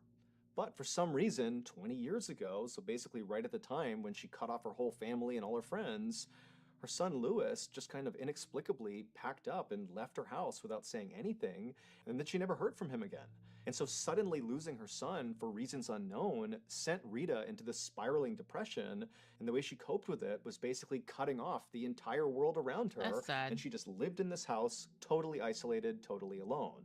And so now here she is, stuck on the kitchen floor with a broken hip, unable to get up or call for help, and nobody is going to come by to help her. Nobody even knows she's in trouble. She's all alone. But despite basically being blind and knowing she's in this horrible situation, she's blind. somewhere deep down, Rita finds this inner strength. She knows that if she's going to survive this, she has to save herself. And so she kind of rolled over onto her other side, despite the pain in her hip throbbing the whole time. She got herself onto her elbows, and she began low-crawling her way towards the coffee table in the living room that was right near the kitchen. And she finally got over there. The whole time she's got this horrible pain on her side. She gets to the table, she reaches up, and she grabs her phone, which she basically never used because she didn't talk to anybody or take any phone calls. But she managed to get the receiver off the cradle, and she dialed 911. And so a few minutes later, the ambulance arrives at Rita's house. They come in, they find Rita, she's still on the ground. They scoop her up, they put her in the ambulance, and they go to the hospital. And when they get there, very quickly, they put Rita through a bunch of scans and tests, and they confirmed, what Rita was already expecting, which is, her hip is broken. However, after telling her about the fact that her hip was broken, the nurses and doctors told Rita that, you're going to have to stay here for surgery, but then after you get out of surgery, you can't just go home. You're legally blind, you're very frail, and you don't live with anyone, and you nearly died from falling on your kitchen floor because had you not been able to reach your phone, you would have starved to death. And so we can't just send you home. You're going to need to think about potentially moving into assisted living or living with a relative or having somebody come and live with you. And so they told Rita that what she would need to do is move into an assisted living home where basically nurses and a medical team would be able to care for her on a day-to-day basis. Basically, she wasn't going to be allowed to move back into her beloved home where she'd spent her whole life. And for Rita, this news was just unbelievably devastating. I mean, not only because that was her home, that's where she spent all her time, but also because it was the last place she had been before Lewis had left inexplicably. I mean, 20 years later, she's still dealing with the trauma of losing her son. And that house was kind of like the last memory of her son. I mean, his bedroom had basically been untouched since he left because she was so holding on to his memory. How dangerous is Jack Ciattarelli? How Donald dangerous Trump is Jack calls him Ciattarelli? 100% MAGA. Ciattarelli wants an abortion ban in New Jersey and to defund Planned Parenthood. Mikey Sherrill for governor. She'll protect our rights. Mikey Sherrill. If you live in a New Jersey zip code and have 0 DUIs in the last 5 years, listen carefully. I was an insurance agent for 30 years, and what I'm about to tell you could save you up to 80% on your auto insurance. Up to 80%, Here's what the industry guys. doesn't want you to know. New Jersey drivers pay the most for car insurance out of any state in the country. As we all know from the recent 2025 leak, insurance companies are now in trouble for overcharging New Jersey drivers by as much as 80% for My the God, same these coverage. commercials We are call so drivers in much. this state. And so after the nurses and doctors left, Rita was left in the room all alone, kind of unsure what to do. And it dawned on her she would need to do something that for 20 years she had completely avoided doing. She would need to call her family. So she grabbed the phone, and she still remembered the number of her younger brother, Joseph, and so she called Joseph up. Now, the reason she called Joseph is, over the past 20 years, the one family member who had basically tried really hard to stay in touch with Rita after she cut everybody off was Joseph. And so she figured if there was anybody in her family who would not judge her for the silence and, being cut off, it would be Joseph. And so a couple of seconds later, a phone rang inside of a house pretty far away from the hospital, but still in New York. And this was Joseph's house, and he was sitting on the couch reading a book, and his wife was in the kitchen doing her thing. And Joseph, he answers the phone, and when he hears Rita's voice, he couldn't believe it. He was shocked to hear Rita, her it's after so many you. years. But immediately the feeling he had was relief. He and his sister, before, Lewis had left and kind of destroyed Rita's life, Joseph and his older sister had been very close, and it had really broken his heart when Rita had cut him off. I mean, he felt like if there was one person that Rita would have stayed in touch with, it would have been him. But he Sadly, didn't judge when her. you're going he through was ready something, to it hear doesn't whatever matter she how had to close you say, are to because somebody. obviously something It's big not had to have personal, happened for her to call him. That's And so what, he asked her, when you're what's going going on, through what's things going in your on? life sometimes. And Rita would explain, she just don't want fell to and hear she from needs anybody, help. no matter And what. Joseph was like, I will be there as soon as I possibly can. And also I'll have my wife swing by your house to grab, your toothbrush and some toiletries and a couple of things from home to make your stay at the hospital a bit better. But we're going to get through this. I'll be there as soon as I can.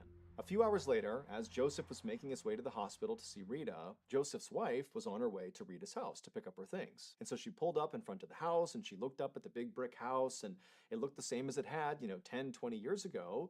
She made her way up to the door. She didn't knock because she knew nobody was home. And so she used the key that Joseph gave her. She unlocked the door. She opened it up and immediately she was hit with this horrible smell. So Rita was basically a hoarder, and so she had lots of, plates of food and all this stuff just kind of jammed inside of her house, and it was all rotting, and so her house really smelled horrible.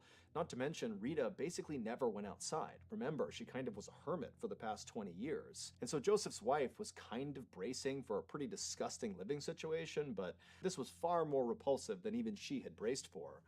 But she knew she had a job to do, get in there and get some things for Rita. You bet you. And So she you kinda tell me began her breathing son through died in the mouth house and she only didn't to avoid know? the smell. And so she stepped into the house, which again, is piled high on either side of the hallway with newspapers and just kind of junk. And so she began walking through the house, and she eventually turned toward a flight of stairs. She went up to the second floor, Oh and the God, second you tell floor me is the that's same what as the first happened. floor. There's plates of food and junk and all this stuff. And she didn't know which bedroom was Rita's. So she just went to the first door that she saw, and she opened it up, kind of hoping that maybe this would be Rita's bedroom.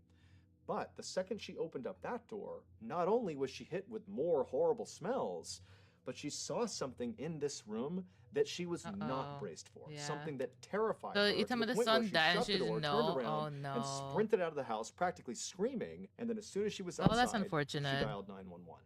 It would turn out Rita's understanding of what actually transpired 20 years earlier with Lewis inexplicably leaving, the event that basically caused Rita to shut down and cut her whole family off, her understanding of that was totally wrong. Rita had always believed that her son had just kind of stopped loving her or didn't like her anymore or something, like there was some sort of falling out, and that's why he had just kind of packed up his stuff and left without even saying goodbye. That's That wasn't true. unfortunate. Lewis loved his mother. He didn't just randomly abandon her, but 20 years earlier, when Lewis was 29 years old, while he was still living with Rita in her house, he died somewhat unexpectedly from natural causes. It's believed he Really? had some sort of terminal illness that he may or may not have known about, and it's unclear if he even communicated that he was sick or that he had this illness to his mom. And so 20 years earlier, he went into his bedroom one night and he passed away in his Wow, bed. And that's his sad. mother, Rita, instead of going into his bedroom and checking on him, just didn't go into his bedroom and instead convinced herself that her son must have abandoned her because he didn't love her anymore, and it sent her into this spiraling depression, that's and she cut off her crazy. whole family, when in reality, Lewis had never left her house. He was still laying in his bed upstairs all those 20 years. Not crazy. And so when Joseph's wife went into Rita's house and went into that first bedroom she saw on the second floor, what she saw was Lewis's skeleton, still wearing a shirt and pants, laying in his bed, obviously deceased. And That's that's not why she went crazy. running out of the house and called 911. And so in a very bizarre and morbid way, it was this discovery by Joseph's wife that would ultimately bring Rita back together again with her family.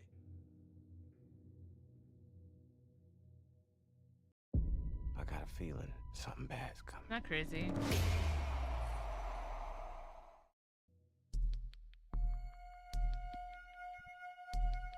So he just died in the house and she didn't know. That's On February unfortunate. 27, 2015, 18-year-old And the thing too, Dalen she's Pua blind, was so she visiting can't his really grandmother see. on So the I mean, Hawaiian she'd probably island figure of if she went in the Oahu. room. Dalen, who was a Hawaiian native himself, What's so didn't weird? spend She'd much go in his time room in at all. Oahu She with was his just like, I grandmother, can't bear and to since he deal was with it, here, and he then figured just he would did do not go the in his one thing room, he which had is always wild. wanted to But do, which you was know, to people have climb done a the lot of crazy island's things, very so it's famous not and that very crazy, you know. illegal But haiku stairs, or better known as the Stairway to Heaven. These stairs were a very narrow, rusty, not well maintained, 4,000 step staircase that weaved its way up the side of this Hawaiian mountain. It was built during World War II by the United States Navy because they wanted access to the top of this mountain where course they had they a do. secret radio station. After the war was over, instead of demolishing the steps, they allowed people to walk up and check out the view.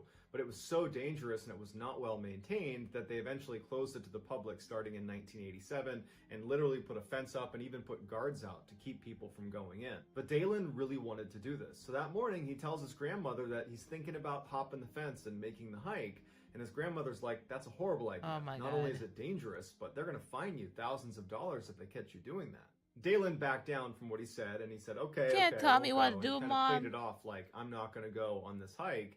But sure enough, right after breakfast, he slipped out of the house, hopped on a bus, and he made his way over to the base of these they stairs. never learn, you Even know. though it was totally illegal and he was incriminating himself, he was so excited about going on this hike that he documented the whole trip by Okay, posting buddy. pictures of it to his social media. And so the first picture begins with him at the base of the stairs where he posts a picture as he's about to start this hike. And then all morning he's taking pictures along the way up these 4,000 stairs. But then around 11 a.m. that morning, the posting stops abruptly and he hasn't reached the summit. And you figure if you're going to do this hike and you're already posting pictures of just the way up, certainly when you get to the summit, you're going to take a whole bunch of pictures and post all of those because that's the prize at the end of this hike. But for whatever reason, the posting stopped at 11 and he clearly hadn't reached the summit yet. And by that night, when he didn't come home, the family was really concerned and they told police. Police launched this huge search for him. They're Of looking all course. over Can you the imagine stairs. go up there and helicopters cause out, the problem? Navy gets involved. Now people have to There's go no look for sign you. of him. He's just vanished. When they couldn't find him after several days, they had to call the search off, and the assumption was, well, you're doing something dangerous. There's a reason this is off limits. He probably slipped at some point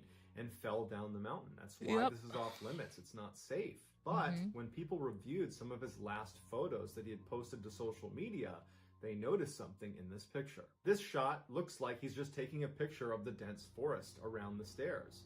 But if you look more closely, there is a man very clearly crouched down a little ways down the trail that appears to be hiding. And many people believe that that guy was following Dalen and at some point attacked him. That Dalen didn't fall off the mountain, he was abducted or killed. To this Uh-oh. day, Dalen has never been found and that mystery man has never been identified.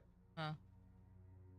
Well, that's why you just sometimes you just need for just mind your goddamn business. Like, there's no reason for him to want to go there. Why go there? Nobody knows. From working teen night events. So interesting. I just want to go, bro. For rapists. It's like, okay. Jack Chitterelli should There you never go. be Like, what happened now?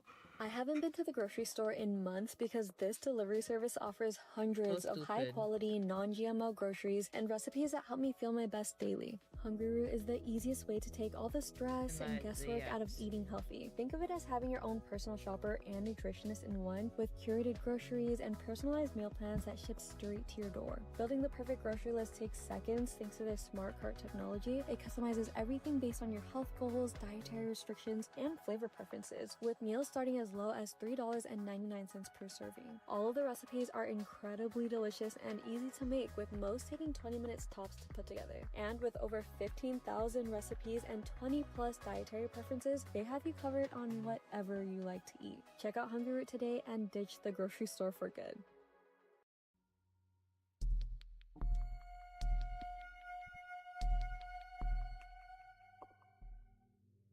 Growing up, Colton Louder was a joy to be around. He was always goofing off and making people smile, and he had a really infectious laugh. But secretly, he was depressed and began self-medicating at a very young age. By the time he was 18, he was a full-fledged drug addict, and by the time he was 25, he was in jail on a life sentence for murdering his uncle over a drug-related dispute. Colton's actions had a profound impact on his family, but none more so than on his twin sister, Kaylin. She had known about his pain even when he was putting on that facade of being happy and bubbly and outgoing, and she had reached out to him and tried to help him, but she could never get through to him, and when he was ultimately convicted, it was crushing to her. She felt like she couldn't help someone who was really vulnerable. But instead of just feeling bad about this, she took her sadness about her brother and watching him spiral and turned that into a laser focus on helping other vulnerable people that were struggling with addiction and depression to try to help them before they end up like her brother.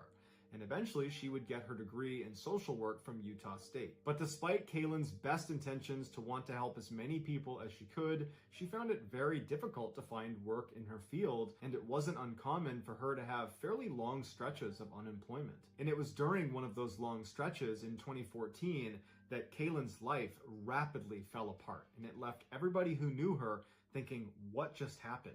On September 26, 2014, a little after 9 p.m., Kaylin calls 911. She reported that there was this huge, brutal fight taking place in her condo's clubhouse. Basically, it was like a restaurant where you could rent it out in the first floor of this condo complex. And she said it was getting out of hand and police needed to come over here and stop it before someone got hurt. The police asked her if weapons were involved. Were people using weapons in this fight?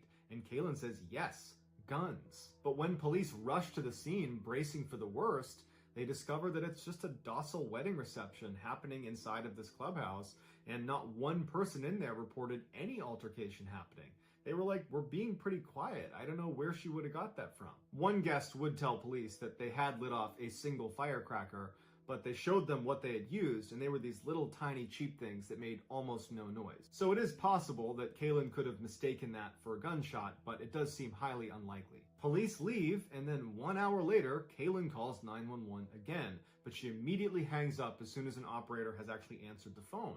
And the operator calls the number back, and Kaylin picks the phone up, but she's not really speaking. She's mumbling, she sounds confused, and the operator said, hey, you tried to call 911 a minute ago. Is everything okay? Can you tell me where you are?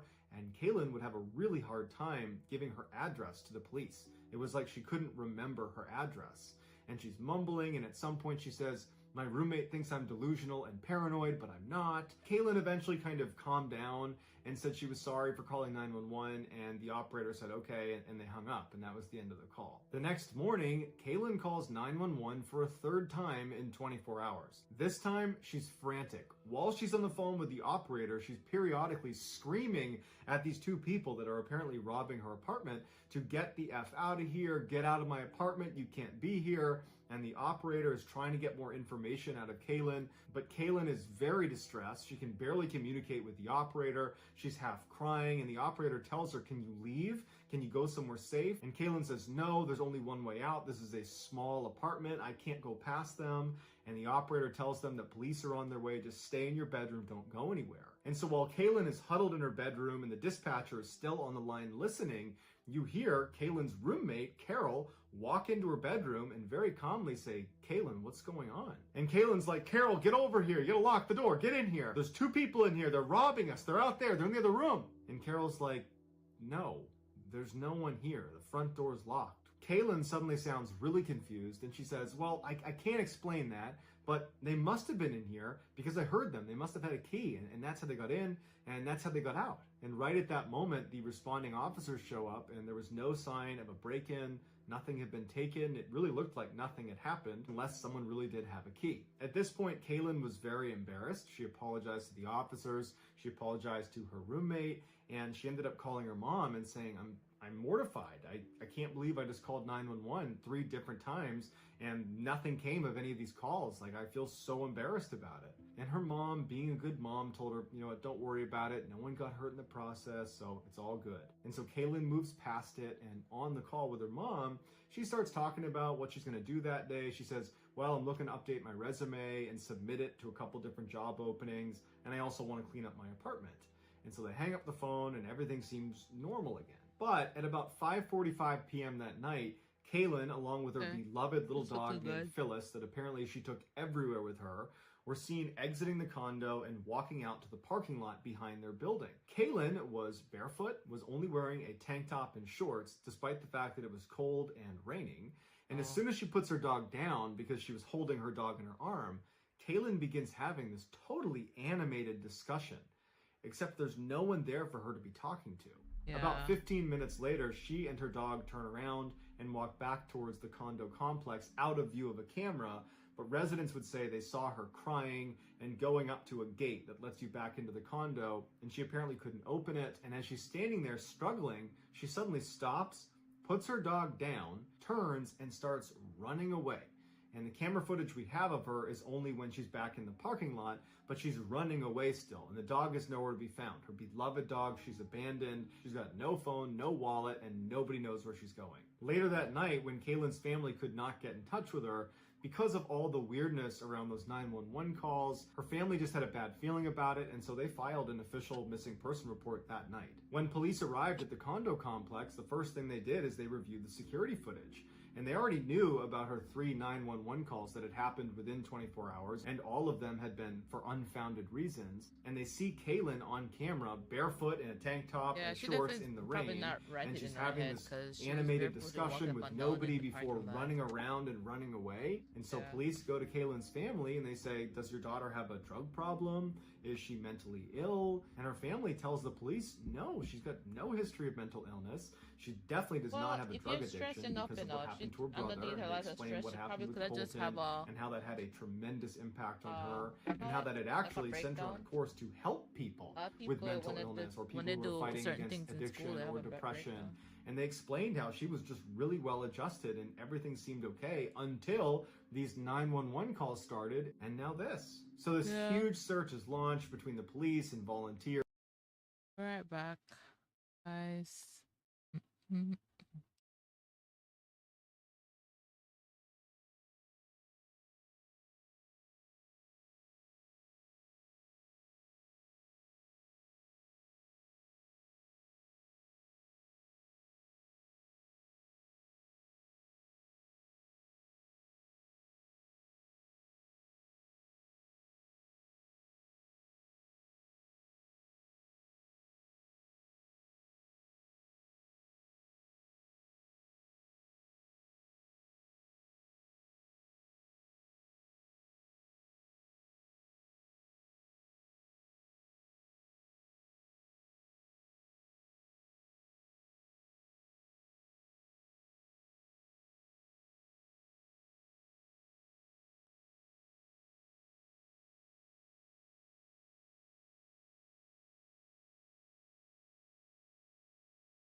still says, tapping got you for life.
Okay, after this video.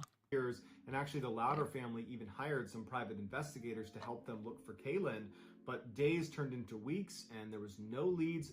No one knew where she was. She had just vanished. Then on December 1st, 10 weeks after she went missing, city workers were inspecting drainage pipes down near the Jordan River, which was a river that went by her apartment. Oh, did and they they find discovered her? behind some plants a body that was half submerged, and it would turn out to be Kaylin's. They pull her out of the water, and no cause of death could be accurately determined because of how long she had been in the water for. Wow. It looked like she had been in there for probably all of the 10 weeks she had been missing. They were Damn. able to determine that there were no drugs in her system, and there was no water in her lungs, which meant she didn't drown. so Her died body was there. found 5 miles from where her apartment was, and so initial speculation was she must have gotten hurt and fallen into this river and drifted the 5 miles downstream to where she was found.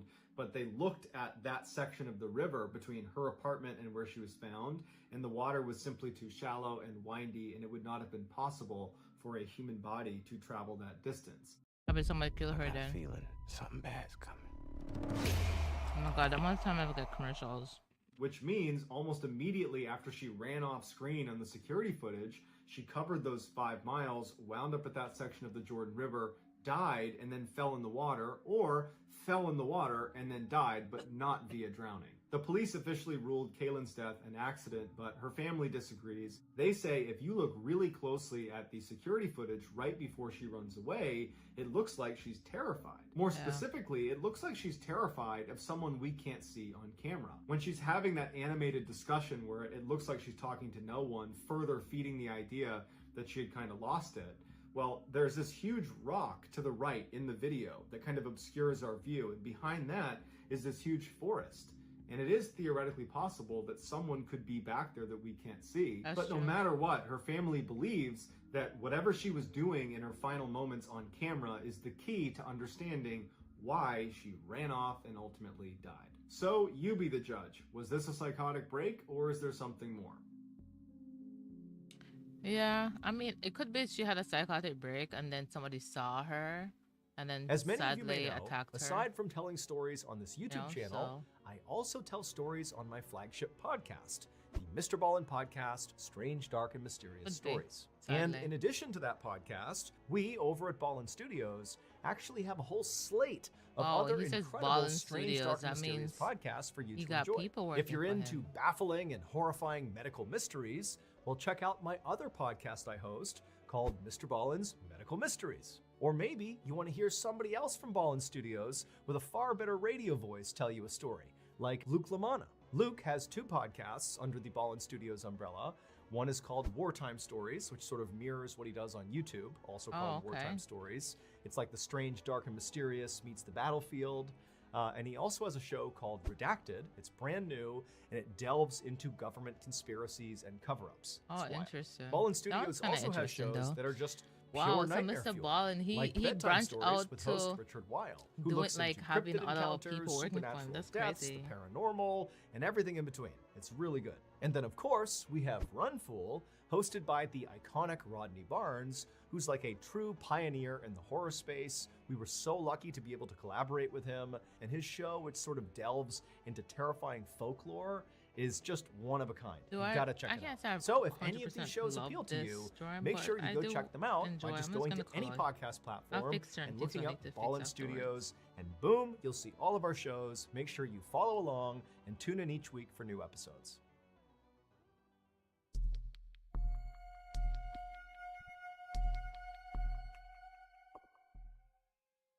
In mid-August 2013, Mike and Karen Laspisa helped their beloved only child, 19-year-old Bryce Laspisa, get all of his things packed up and into the family car. Bryce had just spent the summer with his parents in their home in Laguna Niguel, California, which is one of the nicest places to live in the entire country. But now that the summer was coming to an end, it was time for Bryce to head back to Sierra College in Rocklin, California, where he was set to start his sophomore year. Once all of his things were packed inside the trunk of the car, all 3 of them hopped inside and then made the 7-hour drive north to his campus. Once his parents had moved him into his apartment, they gave him a hug and a kiss and wished him luck, and then they left. On their ride back home, Mike and Karen talked about how well their son seemed to be doing.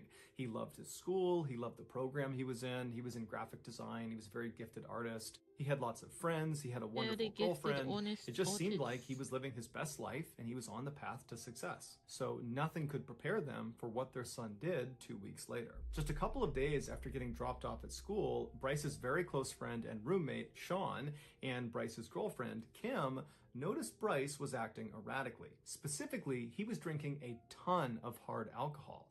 Now, Bryce was no saint. He liked to drink and party like many other kids his age did, but the amount of alcohol he was consuming was concerning.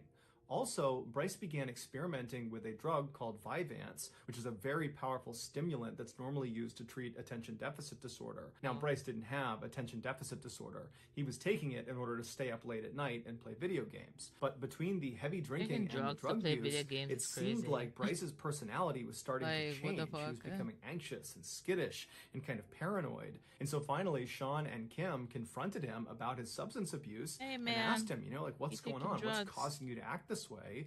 And Bryce would say, nothing, guys, I'm fine. I'm just, drinking and doing whatever I want to do. It's not a big deal. But Sean and Kim, they weren't buying it. They were convinced that something bad had happened to Bryce, and the way he was coping with it was by drinking really heavily and taking this drug. On August 28th, so about 2 weeks after Bryce has been dropped back off at school by his parents, Bryce and his roommate Sean were alone in their apartment together. And at some point, as they're sitting there just kind of minding their own business, Bryce says to Sean, hey, I want to give you something. And he takes his diamond earrings out and he gives them to Sean.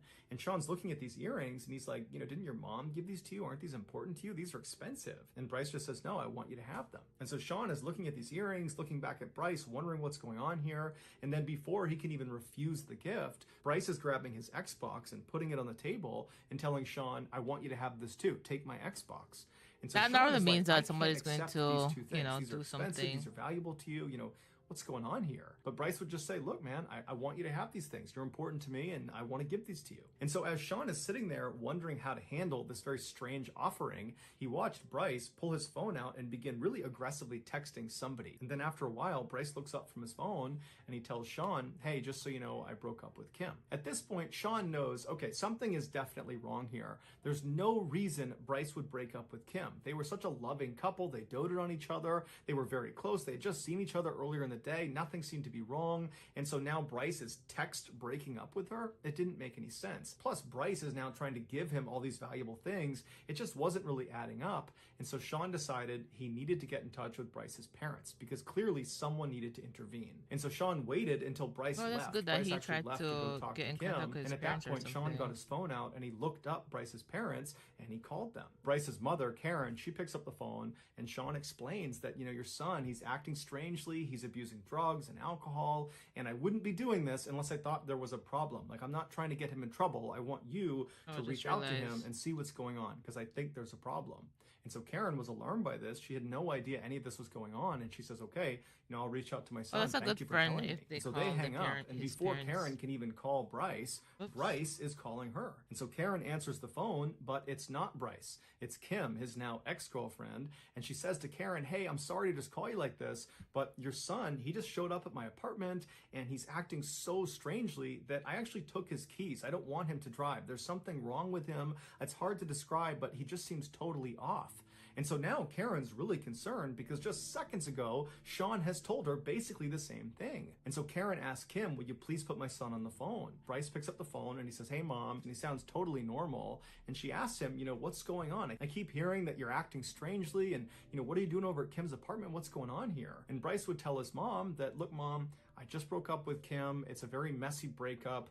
That's why she's calling you. She's upset. And, that's why I'm over here. We're talking about it. And look, at this point, I just really want to go home. I want to go back to my apartment, but she has my keys. Can you please tell her to give me my car keys back so I can leave? But Karen wasn't really buying it. She knew her son really well. And it just seemed totally strange that two of his very close friends in his inner circle would say the same thing, independent of one another. And so she says, you know what, Bryce, look, I want you to just stay there and I'm going to fly out there first thing tomorrow morning and I'm going to just see what's going on out there. And at this, Bryce immediately says, no, Mom, I have a lot to talk to you about. And until I talk to you about it, I don't want you coming out here. And so Karen's like, what do you mean you have a lot to talk to me about? What is it that you have to talk to me about? I don't really understand. But Bryce refused to elaborate over the phone, which Karen thought was very odd because Bryce was remarkably forthcoming with his parents. They had a very open relationship. They were very honest with each other. So for him to not even give a hint at whatever it was that was on his mind that in some way had to do with what was going on here,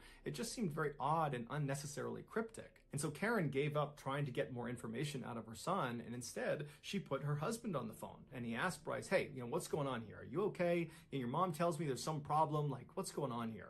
And Bryce again just reiterates, look, Dad, I just broke up with my girlfriend. That's all that's going on here. There's no need to be concerned. I just need one of you to tell Kim to give me my keys back so I can go back to my apartment. That's all I need right now. And so Mike felt convinced that his son was totally fine, even though it did seem odd that two of his friends had said he was acting erratically. But from Mike's perspective, Bryce seemed just fine.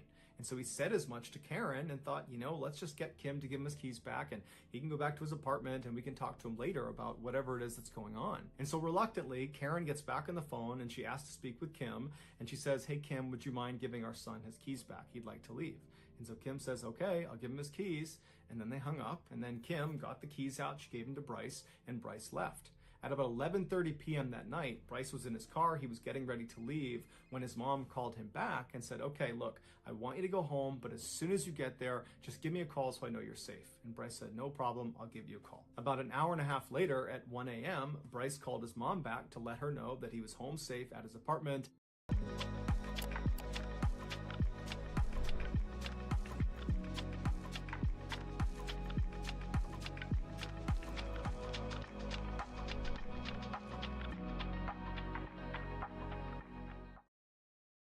Anything else happen today? You waited all year, and it's finally here. The Wawa Gobbler is back. Gotta have a Wawa.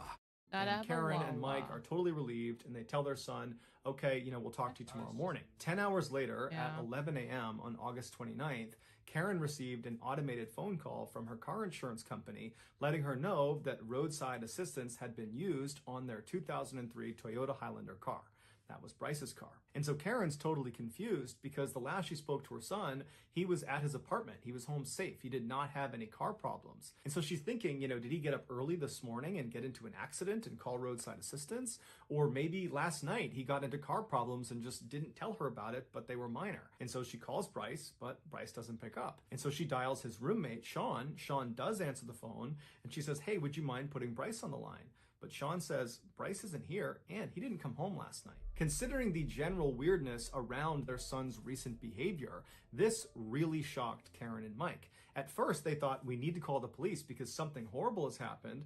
But then they thought, well, wait a minute, let's go into his bank statements because he has a credit card that we gave him, and let's see if there's any recent purchases that will allow us to track where he is. And so they pull up his bank statements, and his most recent charge was only a few hours earlier, and it was at a car repair shop in Buttonwillow, California, which is this small desert town right off of the I-5 highway, located about halfway between his school campus and their hometown in Laguna Niguel. And so Karen and Mike assume their son last night must not have gone to his apartment, but instead just kept on driving south in an attempt to drive all the way back home to his hometown of Laguna Niguel. I mean, after all, he did tell his mom he had a lot to talk about, and he didn't want to talk about it on the phone, and so they assumed he must be driving here to talk about whatever it was in person. And perhaps he ran into some car problems in Buttonwillow, California. That's why he pulled over. That's why there's this charge at this auto repair shop. And so Karen calls the auto repair shop in Buttonwillow, and a man who worked there named Christian answered the phone. And so Karen asked him, have you seen my son? He's got red hair. He's got a tattoo on his arm. He's driving a 2003 Toyota Highlander. And Christian says, oh, yeah, we saw him a couple of hours ago. We responded to his roadside assistance call. He ran out of gas on the I-5 highway. He pulled into a rest stop, and we drove to that rest stop, and we gave him gas. And so Karen asked Christian, did my son indicate where he was going next? And Christian said, no, he didn't. We just gave him the gas and then we left. But if you'd like, I'd be more than happy to just drive over to the rest stop. It's only about 15 minutes away and see if he's still there. It's unlikely because it's been a couple of hours, but maybe. And Karen and Mike are like, oh my gosh, thank you so much. Would you do that? That would be great. And so Christian hops in his car and he drives the 15 minutes over to this rest stop. And he's not really expecting to see Bryce in this parking lot. It had been almost 3 hours. But he pulls into the lot, and there is the 2003 Toyota Highlander with Bryce sitting inside of it. He's just sitting behind the wheel, staring out into nothingness. And so Christian walks up to the driver's side and he looks down to get Bryce's attention, and Bryce kind of snaps out of it and looks up, and he's surprised to see Christian again. He rolls the window down, and Christian says to him, hey, I just talked to your parents. They're really concerned about you. You gotta talk to them. And so Christian actually pulls out his phone and he calls Karen and says, hey, he is still here. Here he is. And he hands the phone to Bryce. And as soon as Bryce puts the phone to his ear and he says hello, Karen's like, what are you doing? What are you doing just sitting in this rest stop in the middle of Buttonwillow, California? We're so worried about you. And Bryce didn't really have an answer. He just kept telling his mom, oh, I'm not doing anything. I'm just sitting here. And so finally his mom stops trying to get information from him and just says, look, please just fill your car up with gas and come straight home, please. And Bryce says, okay, yeah, that's what I'll do. I'll do that right now. And so Bryce hands the phone back to Christian. Christian pulls it up to his ear and he says, hey, Karen, it looks like he's leaving now, so I'm going to take off. Karen thanks him and they hang up. Christian goes back into his car. He leaves the lot, and as he's driving, he looks over at Bryce, and it didn't really look like Bryce was getting ready to leave. It looked like he had just gone back to sitting and blankly staring out of his car. But Christian figured, you know what? He just talked to his mom. He said he was going to go home. I'm sure that's what he's going to do. The drive from Buttonwillow, California, even though he just lied, California, where Bryce's parents were, was about a 3-hour trip. And so the Los Pisos were expecting their son to arrive around 3 p.m. By 3:30 p.m., when he still hadn't shown up and he still hadn't called, Karen began calling her son, but he wasn't answering the phone. And as much as Karen and Mike wanted to believe their son had just gotten stuck in traffic or something like that, They knew deep down something was wrong. Something was off about his behavior. They just didn't understand what it was. For the next several hours, they continuously tried calling their son, and he never answered the phone. And so finally, by 6 p.m. that night, when he still hadn't shown up and they still couldn't get in touch with him, they called the police and they filed an official missing person report. The police began their search by contacting Bryce's cell phone provider, AT&T, and they asked them to use their cell phone towers to ping Bryce's cell phone, basically triangulate where his phone is located.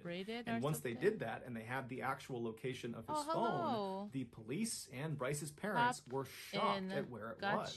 It was still in Buttonwillow, California. It was located just a couple of miles down the road from that rest stop where Christian had last seen Bryce. Oh my God! So that's where I keep hearing the noise. I didn't know it was coming from my so the police around Buttonwillow were alerted to the fact that Bryce was a missing person. Is that how I pronounce your name? I'm sorry if I wasn't paying attention. And so police were sent over there to see if Bryce was there too. And so the police arrived in this hotel parking lot. I really need to be reading myself. Right in the middle is the 2003 Toyota Highlander with Bryce sitting behind the wheel, just sitting there. I probably should get like a thing and so an officer walks up and he knocks on the glass and Bryce rolls the window down.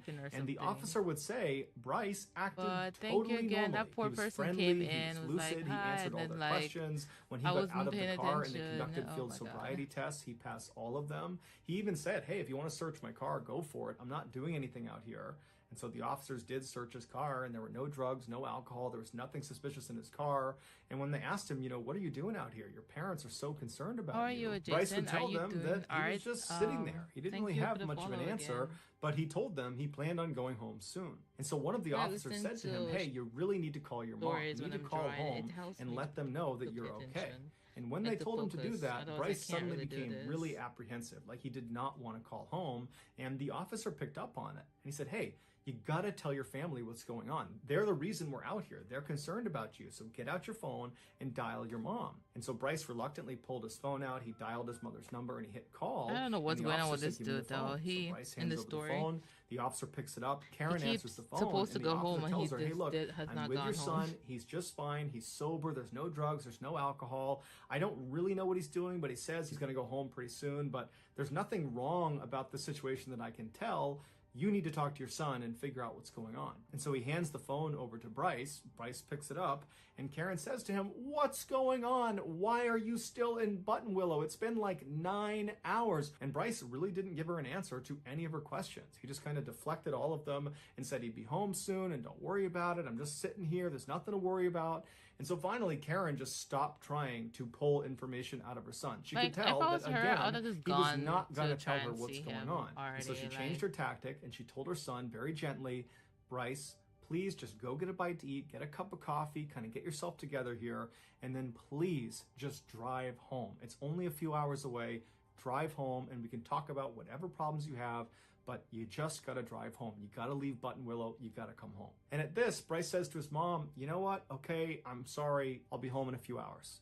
And so they hang up, and the officer, who was kind of eavesdropping intentionally on this conversation to make sure everything was fine, the officer was satisfied that everything was fine, that Bryce was sober, that he would head home. And so he says, okay, Bryce, best of luck, head home to your parents. And the officer left. An hour later, Karen received a call from Christian, the car repairman who had checked on Bryce earlier. And he was actually returning one of Karen's calls. She'd called him sometime and he didn't get back to her. And so he was calling back, and he wanted to know, had Bryce made it home safely? Because now it's been several hours from when he saw him last. And Karen would tell Christian, actually, no. After you left, my son did not leave Buttonwillow. He just went down the road to a parking lot. But, the police actually were just over there. They checked on him. And now I'm certain he's making his way home. Christian, who felt kind of invested in what was happening with Bryce, would say to Karen, hey, I don't mind driving over there and just confirming he has left this parking lot. But Karen would say, you know what? I'm confident he's on his way. Don't worry about it. You're too kind.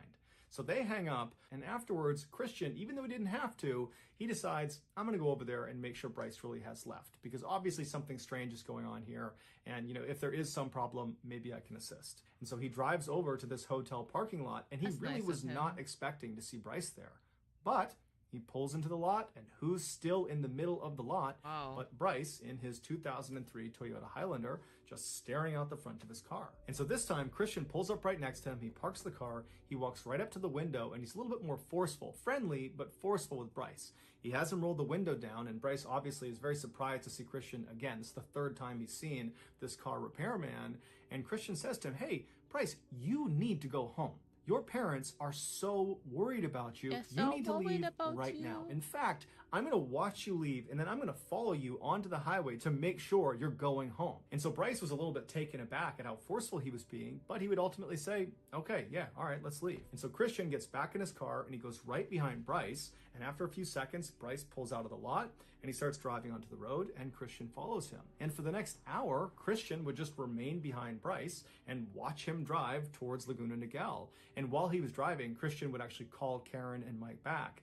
and he would say to them that, you know, your son had not left, but now he's good. He's on the highway. I'm right behind him. He'll be home soon. And so when Christian and Bryce made it to the last leg on the way to Laguna Niguel, Christian was confident that Bryce was fine and he would get home under his own steam. He wasn't driving erratically. Everything seemed normal. And so Christian pulled up alongside Bryce. He kind of waved to him to say, you know, I'm leaving. And then he turned around and he headed back to Buttonwillow. Shortly after this, Karen called Bryce. Bryce picked up the phone. He's still driving.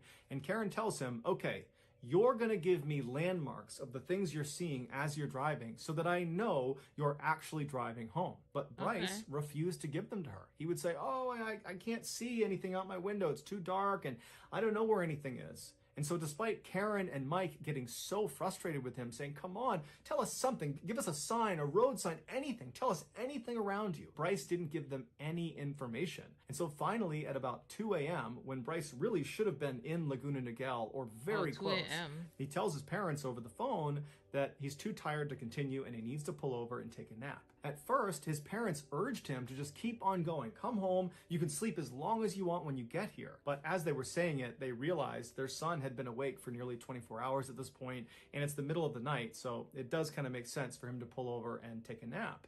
And so they say, "Okay, pull over, but as soon as you wake up, you need to call us so we know you're back on the road." So Bryce says, "No problem, I'll do that." And they hang up. Several hours later, at 8 a.m., Karen and Mike have still not heard from their son, and they're telling themselves that he's probably just sleeping, he's totally exhausted, I'm sure he's fine. And then they hear their doorbell ring, and they're immediately so relieved because they're thinking, Bryce is here. He's finally arrived. Thank goodness. They run to the door, they open it up, and it's not Bryce, it's a police officer. And the officer asks them, "Do you own a 2003 Toyota Highlander car?"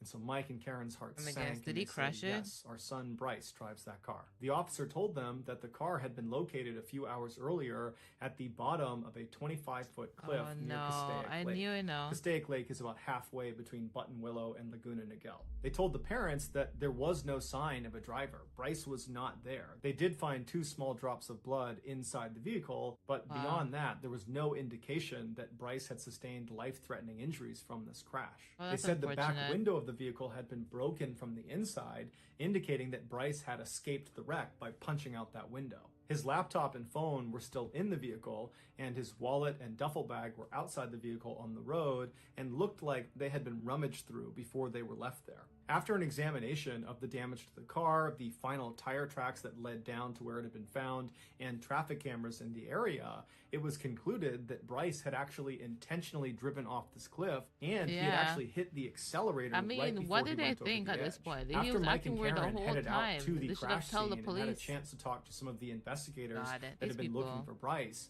they informed the parents that most likely what they were looking at with this crash was a failed suicide attempt. But Mike and Karen, they just couldn't buy that. That was not like their son. And just 2 weeks earlier, when they dropped him off, he was happy, he was excited to be at school, he was talking about the future. He was not someone that was suicidal. And so what situation could he have possibly gotten himself into in just those 2 weeks that was so bad it would lead to something like this? It made investigators and the parents wonder, you know, was Bryce hiding something? What did he mean when he said he had a lot to talk about? Did that have something to do with this thing he was hiding? A huge search was launched in and around the area where the car had been found, with hundreds of people on horseback, on ATV, on foot. There were helicopters in the air. They put divers in the lake. I mean, they looked everywhere for days and days and days. but nothing was found of Bryce. On the 9th day of the search, they brought a bloodhound out to see if it could pick up Bryce's scent, and sure enough, it did, right at the crash site. And the dog followed the scent all the way down to the lake. It walked around the lake to this bridge. It was actually a dam that went across the lake. It followed his scent right across the bridge to the other side, and then it kept on following it up this small access road until it reached a truck stop. And then his scent just stopped. And so police and the parents and everyone involved in this investigation was really surprised at this discovery. And so police got another bloodhound, a separate bloodhound. They brought it out to see if it could do the same thing, to prove that this really was his scent trail. And sure enough, the bloodhound picked up his scent. It went down to the lake, it went around to the bridge, went over, went to the truck stop, and then it just stopped. But after the scent trail was discovered, there was no other leads for anyone to follow. And so after 3 weeks of looking everywhere for Bryce, the search was called off. Some say Bryce was suicidal. That's why he drove off the cliff. That was a suicide I would attempt. suspect And that despite something the was like bloodhounds that, picking up right? the Because he scent, already. Bryce was most likely in the lake somewhere. Others disagree and say Bryce is still alive.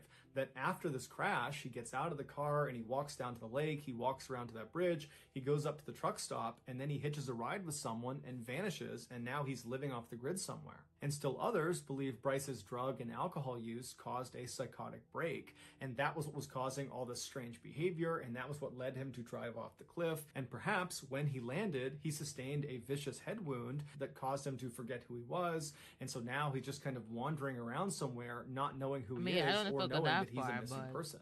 As for his parents, they say he would never do this on purpose. He would never cause this much pain to the people that love him, and so he must have been a victim of foul play. But regardless of what you believe happened to Bryce, something happened to him, and it's probably connected to whatever it was he said he needed to talk to his mom about. That thing that he couldn't discuss on the phone, that potentially he was trying to drive home to talk to his mom and dad in person. Well, he about. wasn't trying to drive But home unless because we he would have find gone Bryce home a long and he's time still ago. alive, it's unlikely we'll ever know what it was. Since August 30th, 2013, He's when been Bryce gone. went missing, no one has heard from him and no one has seen him. That's If you think you crazy. have information about Bryce Laspisa, please call this number now. Let them know what you know, because his parents, volunteers, the police, there's so many people still looking for him, and so any bit of information could crack this case. So please, if you have information, call this number below. I got a feeling something bad's coming. That's what I have so far, guys.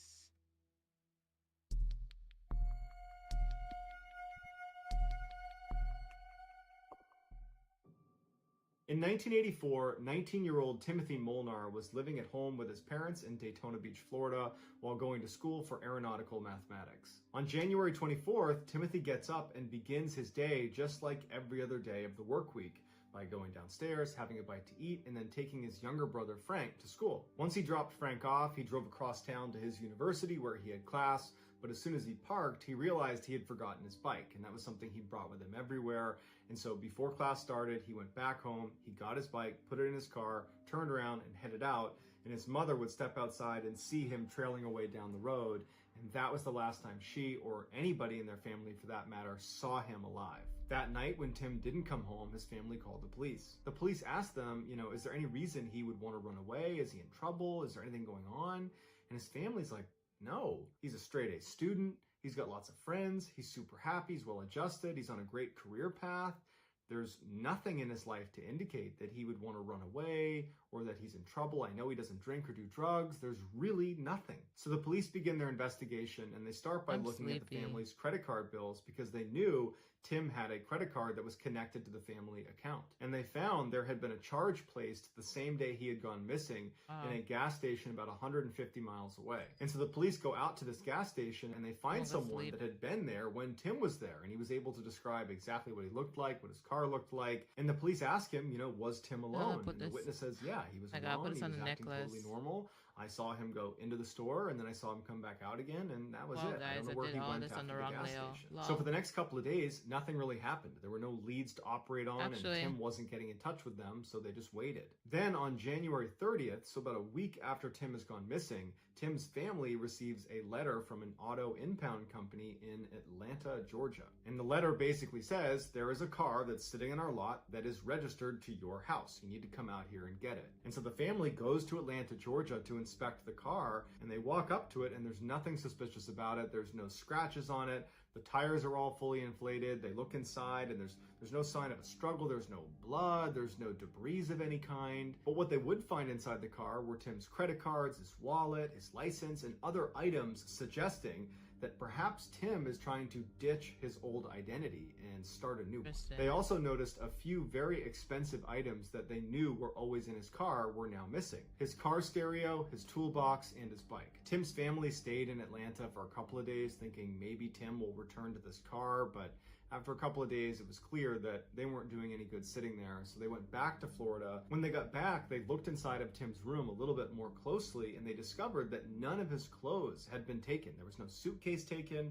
It was like he left with just the clothes on his back. They also checked his savings account, and he had taken all the money out but left $10 in there. And the family believed that by leaving that $10, what he was really saying is, I'm gonna come back someday. But he didn't come back, and they never ever heard about him again. It was like he just vanished. A decade after Tim went missing, the TV show Unsolved Mysteries aired a segment about Timothy and his disappearance. I'm probably gonna cut this short. I am To tired. give them some information about the but case. And sure enough, a man named Stephen Call, who was living in Wisconsin, called into the show and said, without a doubt, I know where Timothy is. He told them this story about how 10 years earlier he was walking around this forested area in Wisconsin when he came to a clearing in the middle of this forest. The hand is and he saw missing this over lump here. in the middle of the I'm ground. not trying not to do too much because it was supposed to be for before the Halloween event thingy. I ain't down finished and it. he I'll probably realized there finish was it this later. huge But block of ice. And thank when you he brushed again the snow for off the the follow top, he couldn't believe what he and was seeing. everything. Really Inside appreciate of this it. huge block of ice is the dead body of a young man. Call would immediately call the police, who would show up. They would get the body out of the ice, but there was no identifying information on him, and he was very badly decomposed at this point, and so they had no way to identify him. And so he was buried and he was unclaimed.